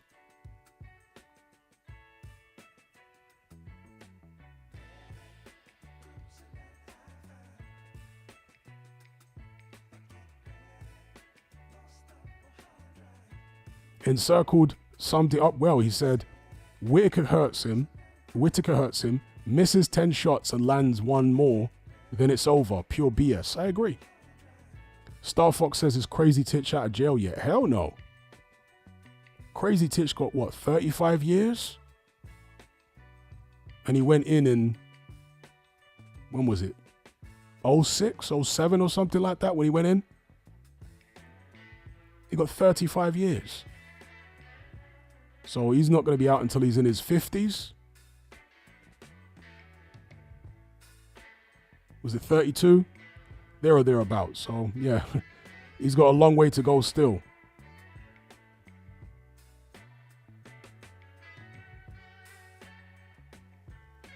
Yeah, CO9 says Titch got another 15 years to do. Wowed. And he didn't even do it. Titch is doing 32 years or whatever it is, or 35 years, because he refused to snitch on a person who did do it. I mean, he was there, but yeah, he he got all that time because he didn't want to tell on the person that actually did it. What do they call it? Joint enterprise?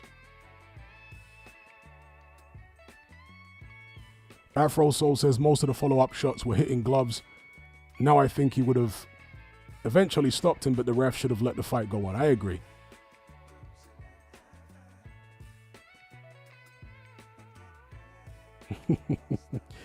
Yep, sensible people in the chat saying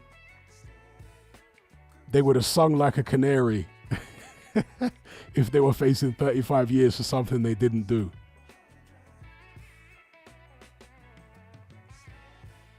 Over a diss song too, yeah, it was over a diss song. It was the dumbest thing ever.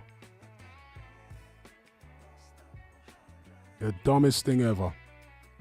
Man's in there, wasting away the best years of his life.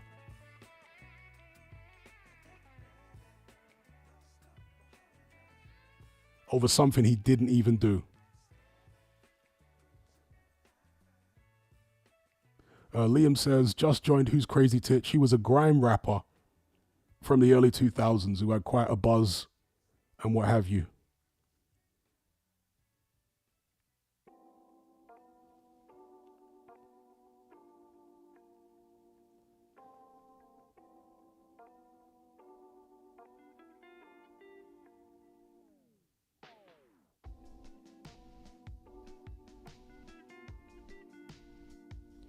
Afro Soul says snitching in the street code is dumb. You can't feel bad for these cats. Well, the thing about the streets that anyone who's in the streets long enough will eventually figure out is that most of the top guys who have long careers on the street making a load of money, they are police informants. You know, the ones who are getting away with bodies? They're police informants. Everyone who comes from these neighborhoods knows that. If you grew up in the quote-unquote ghetto or whatever, everyone knows that they're all informers. The ones who have long careers at the top in the drug game or whatever. They're informers, bro. In this day and age, you cannot have a long, successful criminal career unless you're working with police. Simple. And a lot of the time, the ones who are actually police informants will be the very same guys pointing the fingers at other people for being informers. Yeah. Because the best way, in their mind, to get away with being a police informer is to accuse other people, to make it look like you're anti-informer. That's what they do. This is just a standard thing in the criminal world at the higher levels. If you're a police informer, yeah, confidential informant, make sure you point fingers at other people.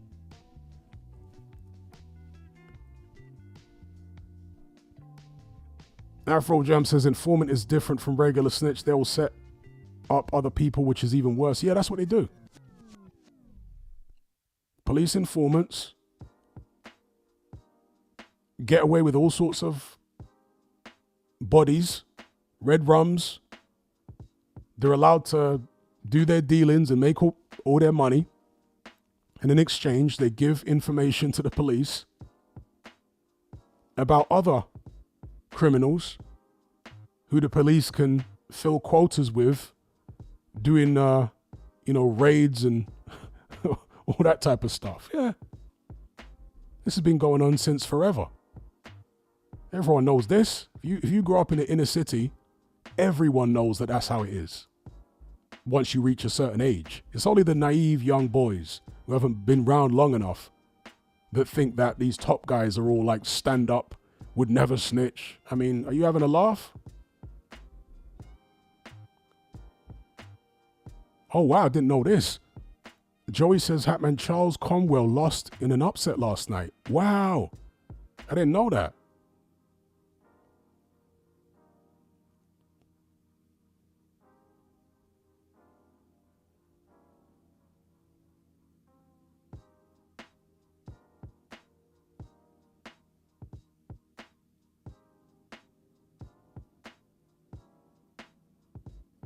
He lost to Perez in a split decision. Wow. Okay, I'll have to look for that one. Somebody mentioning Giggs's brother, half brother in the chat there. Giggs's half brother is a very serious individual.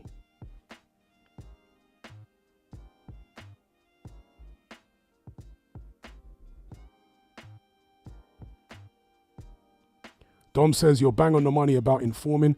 They're all at it and got their point of contact. They turn on their rivals.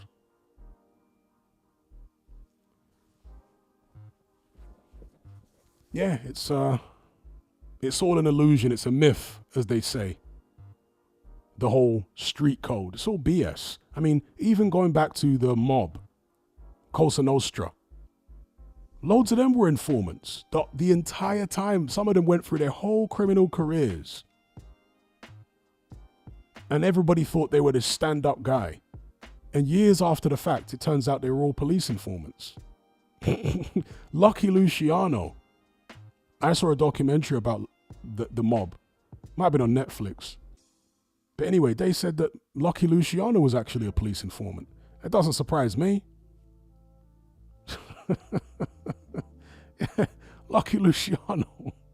He was like the top guy in the mob during the time of the commission. You know, when he formed the commission. Man was a police informant.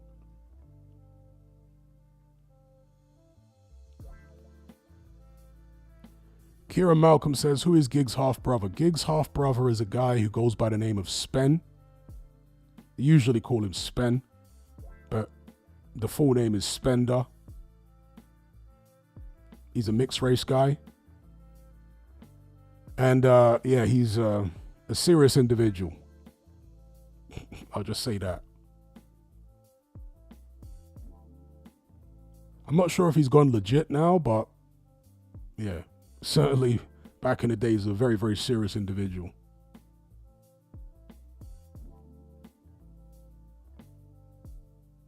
Shout out to Striker.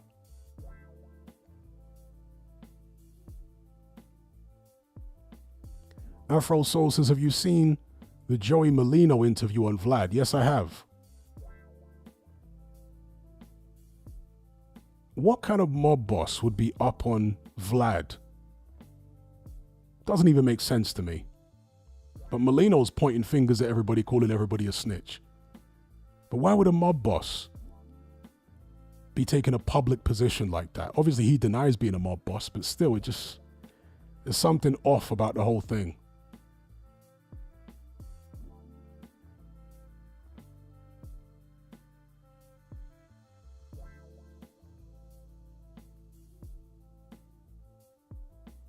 Okay, that's an interesting point. Encircled says, stopping fights so early means we have to have rematches. This means in the long run, more brain damage when we could have a conclusive result and put it to bed.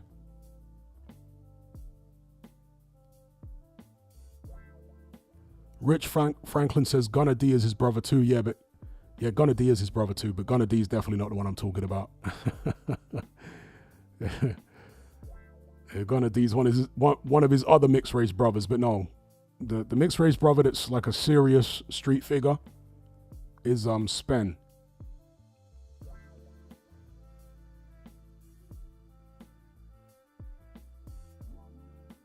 Like everybody in South London, particularly like Pecca, everybody knows Spen.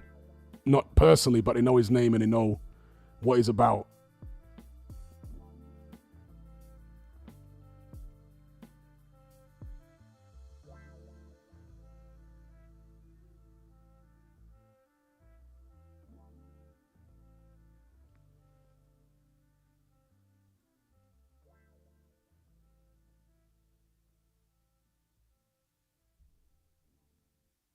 Afro Soul says, do you think they'll go for a third fight? I hope not.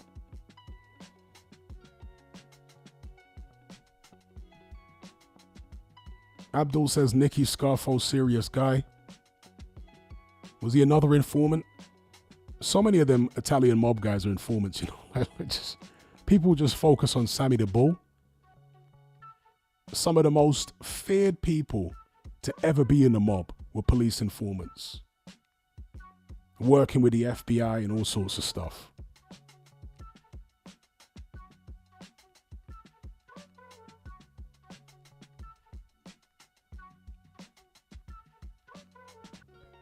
Omo says, have you heard Gig's son rap? He's top 5 in the UK right now. I have heard him rap. But there's something about Gig's son that just throws me off. He's like a light-skinned version of Giggs. He looks like him. But he's got like a high-pitched voice. I don't know. There's something about Gig's son I just find it really weird to look at and even more weird to listen to. I don't know. Maybe I'm just so used to gigs, you know. His son just throws me off.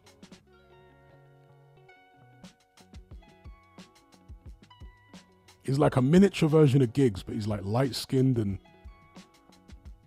got a high-pitched voice like Chipmunk or something, you know?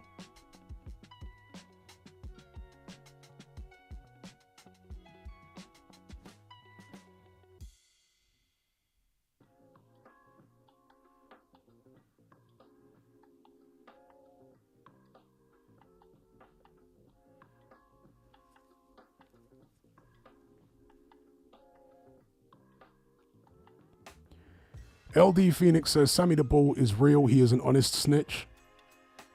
I definitely disagree there. Because Sammy the Bull, for the longest time, tried to excuse the fact that he snitched on John Gotti by claiming that John Gotti was plotting to kill him and that John Gotti basically ordered him, because Gotti was the boss and Sammy the Bull was the underboss, ordered him to take the rap for all the charges that Gotti was facing. And so he used that as a justification for why he snitched. But in reality, Sammy the Bull snitched on dozens of people. People that never did anything wrong to him. So that whole thing he was coming out with about, oh yeah, it's because of, you know, John Gotti double-crossed me, it was all BS. This guy literally snitched on dozens of people. So... and then he tried to pretend that he didn't. He also participated in the red rum, right? He whacked some kid who was only like 15. He never talks about that.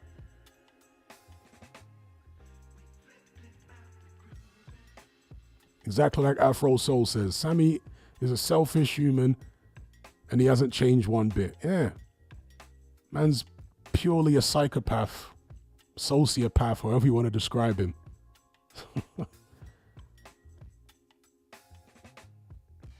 He's a massive liar.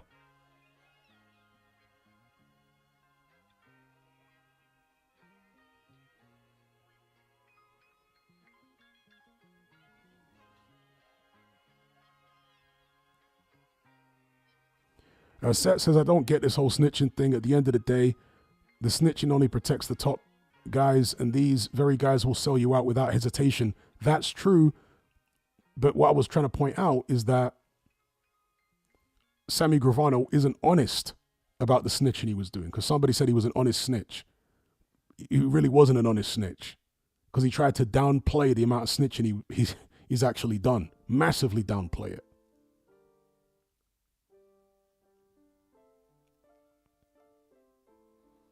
Why did he off the Ute? The Ute, as far as I'm aware, was a case of mistaken identity. Officially, I think that's what it was. It was a case of mistaken identity. But still, they off the Ute, you know what I mean? A 15-year-old got laid down, and Sammy the Bull never likes to talk about that one.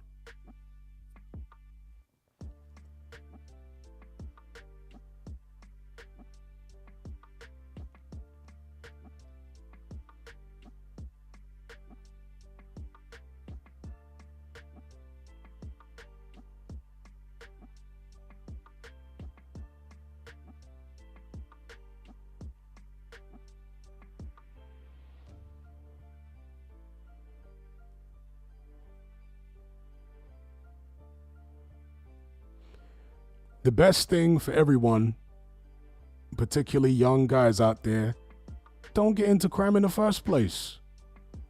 This ain't the 1920s. It ain't even the 1980s or the 90s.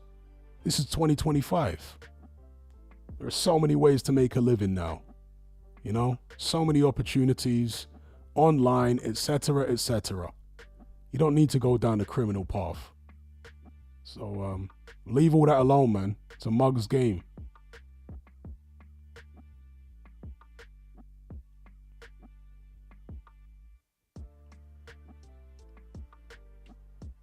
Artax says, Giggs, I thought you were on about Ryan Giggs. Oh, no, not Ryan Giggs, no. Not the original Giggs. Giggs the rapper.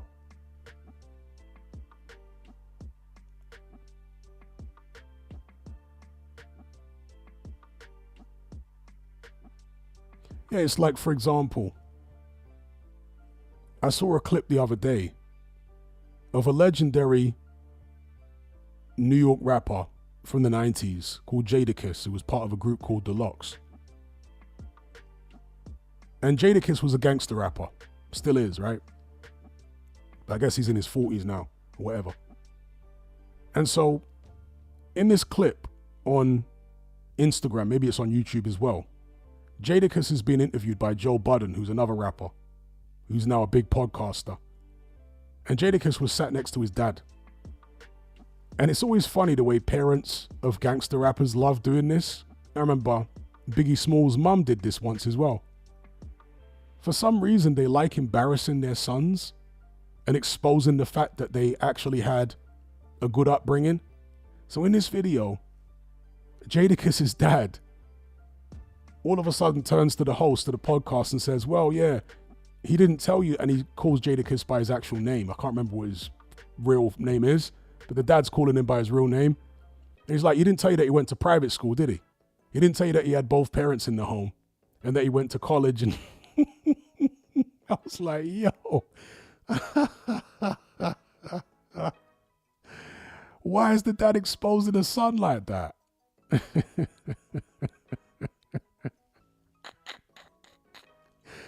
Because, yeah, it's seen as cool to act like you come from a tough background and all this business. But Jadakiss went to private school and he was so embarrassed that he dragged his group mates in with him. When his dad exposed the fact he went to private school, and the host was like, damn, Jadakiss went to private school and college and two-parent home and all this stuff. And he was like, yeah. And then all of a sudden he snitched on his two group mates. He was like, yeah, Styles and Sheik went to the same school. They went to private school as well. It's crazy, isn't it, BG? D Block in private school. Private school boys. And so the point I really want to make is, for so many of these guys, it's a choice to get into crime. They don't have to get into crime. Man's literally growing up in a two-parent family. They're sending you to private school. These guys, well, I don't think Jadakiss has ever really got into crime. He just rapped about crime. But Styles P actually got into crime and ended up going to prison and all that. Why would a guy who went to private school get into crime? Do you know what I mean? Like street crime. Not even white-collar crime, but street crime. Why would he do that?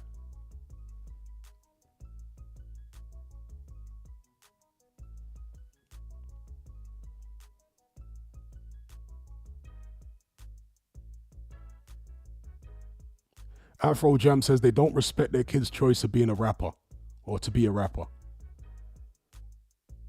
Vincent says masculine urge to be tough. Detention block. Internet tough guy says detention block. That's crazy work, bro. D block stands for detention block.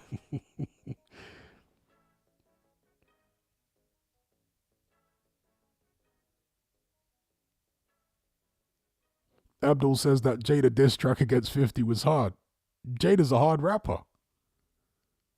But he went to private school, you know, all that stuff about this, that, and the other was, all the stuff he rapped about regarding his life was embellished heavily.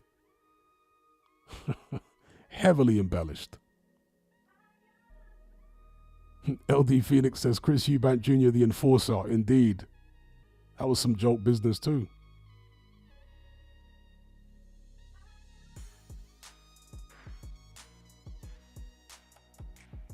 Dominic K says, you know how many red rums that the Lox inspired ride out music? Indeed.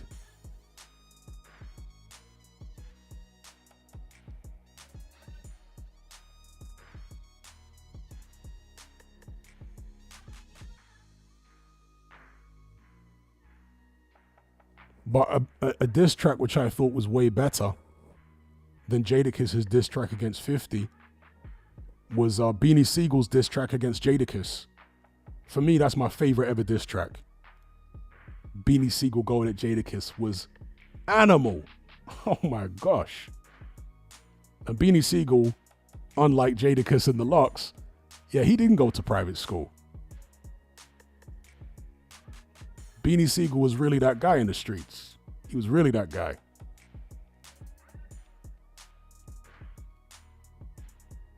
Wasted so much of his life in the penitentiary. You know, Beanie Siegel. Nowadays, he's only got like one lung because he got shot. I think it's one lung or heart or 1.5 lungs. He sounds all sorts of messed up now. Beanie Siegel with the one lung. He lost all that weight after the operation and the lung was removed.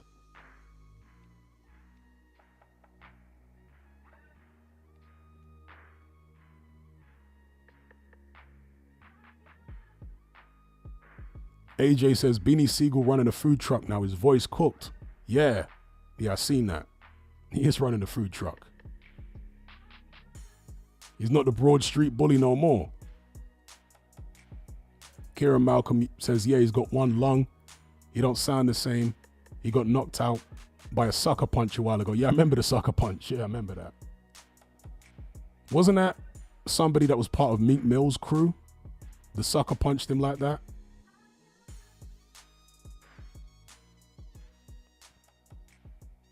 But that was after he already lost the lung, innit? So he was already compromised. He was already weak because of all the weight he'd lost and...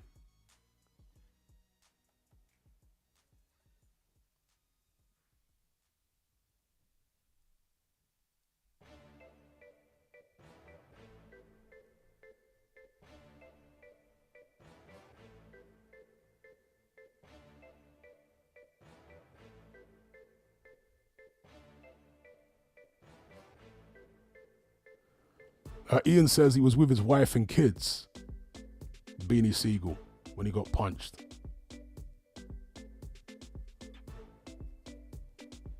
And that is where most people who live that life, that gangster life, are going to end up if they're lucky. You know, physically messed up, one lung. You've built up a load of enemies over the years, so some young buck is going to want to test your jaw when you're with your family and you're physically compromised. They don't care. The streets got no love. They're going to come up and punch you in your damn face, knock you out in front of your wife. That is what that type of lifestyle leads to. And he's lucky he's even alive. Don't know how many times he's been shot, but, you know, lost a lung the last time.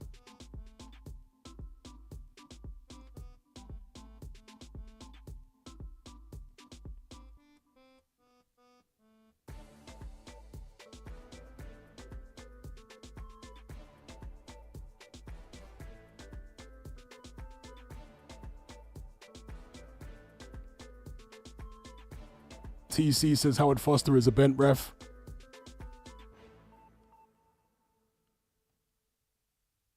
Internet Tough Guy says with Family Live in HD. I remember there was kind of a comedian, and he actually looked like Beanie Siegel. There was a comedian, a black American comedian, who used to do these like skits. And I think he was called Tube Steak, which is a crazy name. Pause. But Tube Steak was his name. And he kind of did a skit. One of them was inspired by Joe Budden getting punched up by a member of the Wu-Tang.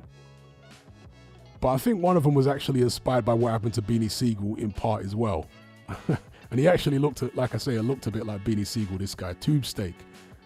Look him up on YouTube. His videos are probably still there.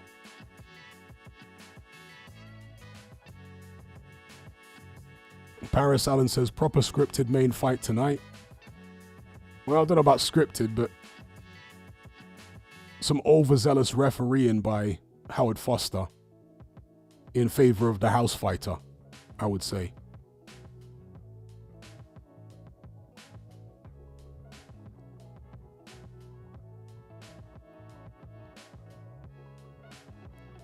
Afro Jam says Howard Foster and Tony Weeks the worst. Yeah, Tony Weeks in the Ishmael Barroso Rolly Romero fight.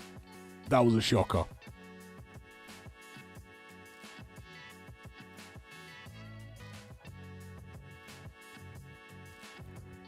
Wave says, do you think Ben Shalom told him to be overzealous, or is it just natural?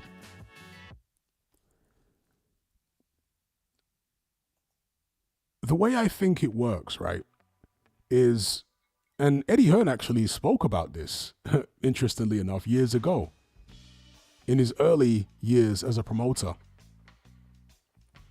He said that in boxing, promoters will wine and dine referees and judges.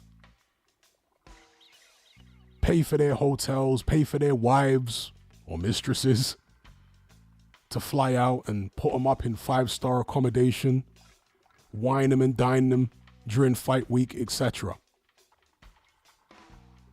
So it isn't necessarily brown envelopes under the table, but when a referee receives that type of treatment from a promoter, there's kind of like a silent understanding. Do you know what I mean? A silent agreement. If you want this type of treatment to continue, then you know what to do.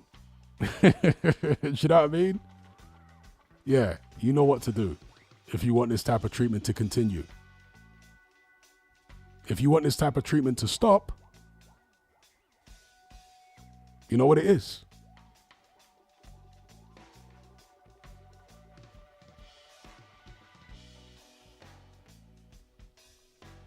Ian says Tube Steak was Carl Jones. He wrote and created the Boondocks. Really? I never knew that. The only Boondocks person I knew was Aaron McGurder. Was it Magruder or McGurder? How you pronounce his surname? I didn't know about Carl Jones. I knew about Aaron Magruder.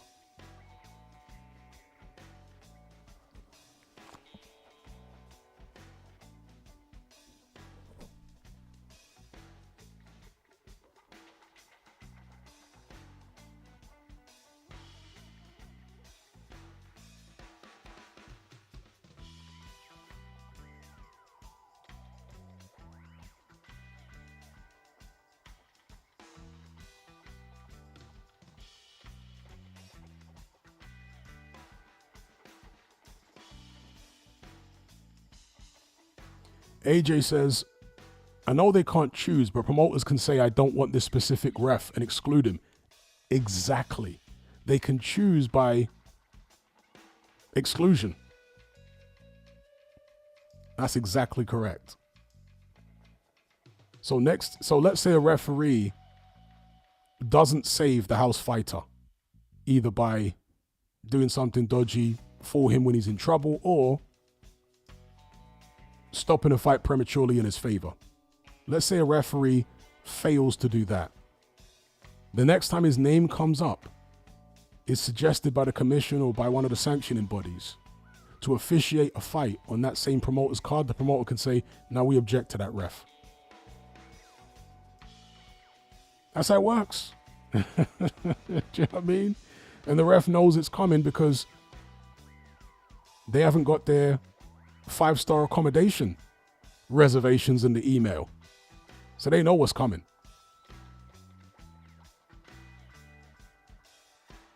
Exactly, AJ. They know what side their bread's buttered on. They know what it is.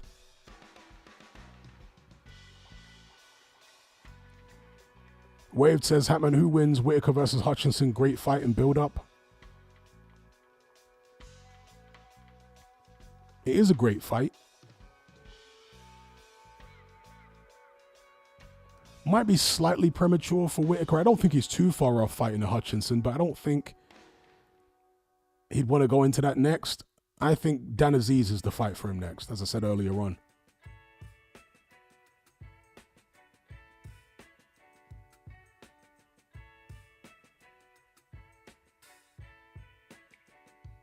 Internet Tough Guy says, so would I be right in saying the fight got stopped? The referee decided after 2 rounds. And a knock on the head, a little wobble, along with a few punches that were blocked. Cam had no chance.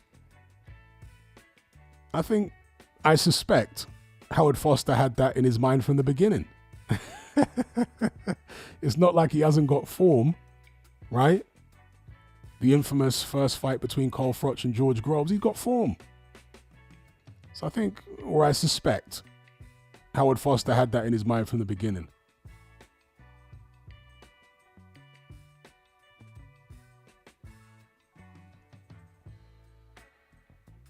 Now, his reasons for having that in his mind from the beginning, I can't tell you for certain. I have my suspicions.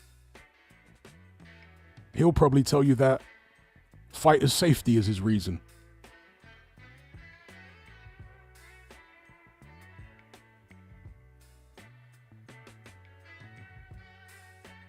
Wave says, Hatman, I've never seen Twitter this much in unison wanting a fighter to get knocked out.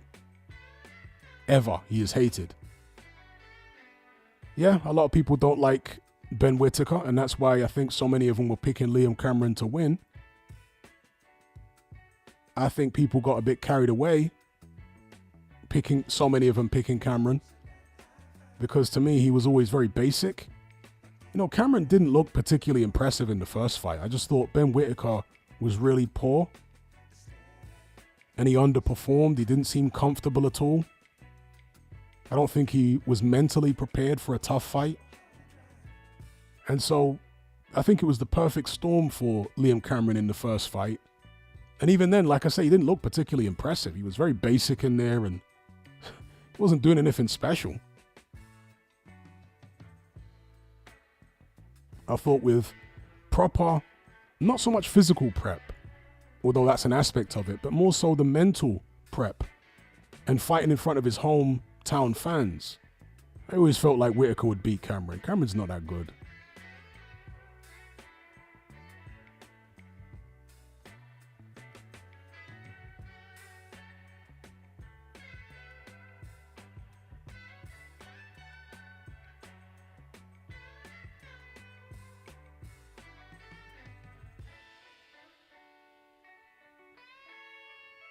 Abdul says, Hatman, do you like Carl Froch's channel?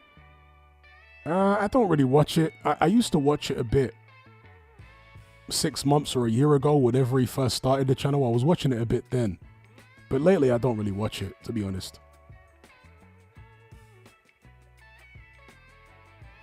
LD Phoenix says, Ben Eubank predictions?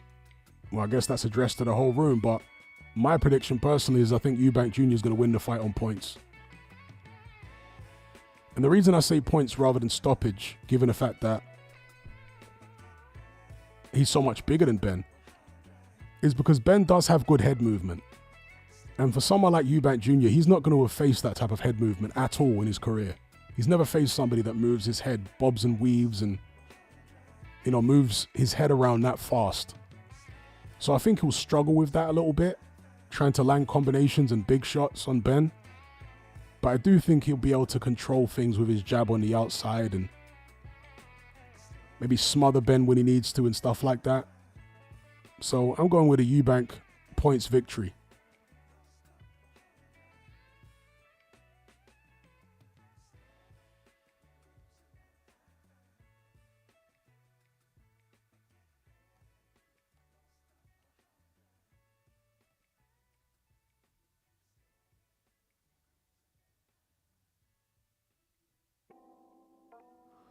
LD says, Ben looks like he's back on the juice from what I've seen. He might stop a weight drain Eubank. Well, we'll see. Soon enough, right? Next weekend. Internet Tough Guy says, what about the Fraser stoppage? Yeah, I thought it was a bit premature. But that was nowhere near as premature as the Whittaker-Cameron stoppage, because at least in the Fraser-Clark fight, there was a knockdown first.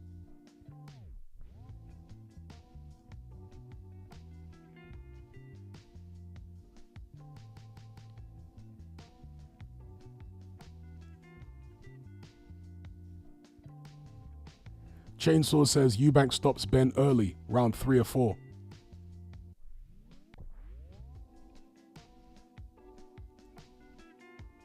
Yeah, I'm definitely going for a Eubank win. Definitely going for a Eubank win. But it's interesting, Eddie Hearn, you know, this kind of relates to what somebody said earlier on about whether promoters really believe the stuff they say about their fighters.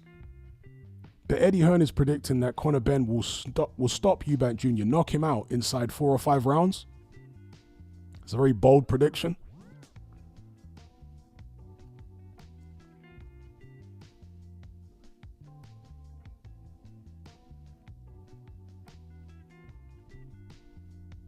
LD Phoenix says, reaction to Kell Brook, Ebony Bridges, baby news. I was a bit surprised that he ended up in a relationship with another woman. That's my reaction to it, bro. I thought if you've since he's broken up with his wife, it wouldn't be another woman the next relationship. I thought he's about to live his truth.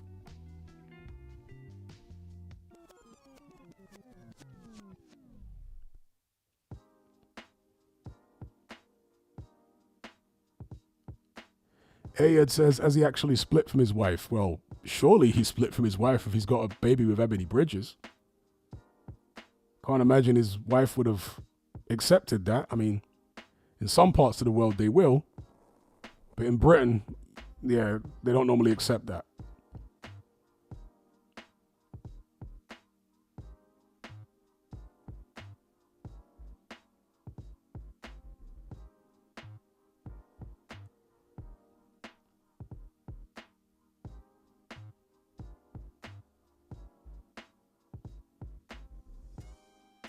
All right, peeps, gonna draw the curtain on this one. It's been fun. Hopefully you guys enjoyed it too. Shout out to everybody for participating in the conversation. And special thanks to everyone who donated via Super Chat. Until next time, take it easy. And if you get it easy the first time, get it again. I'm out.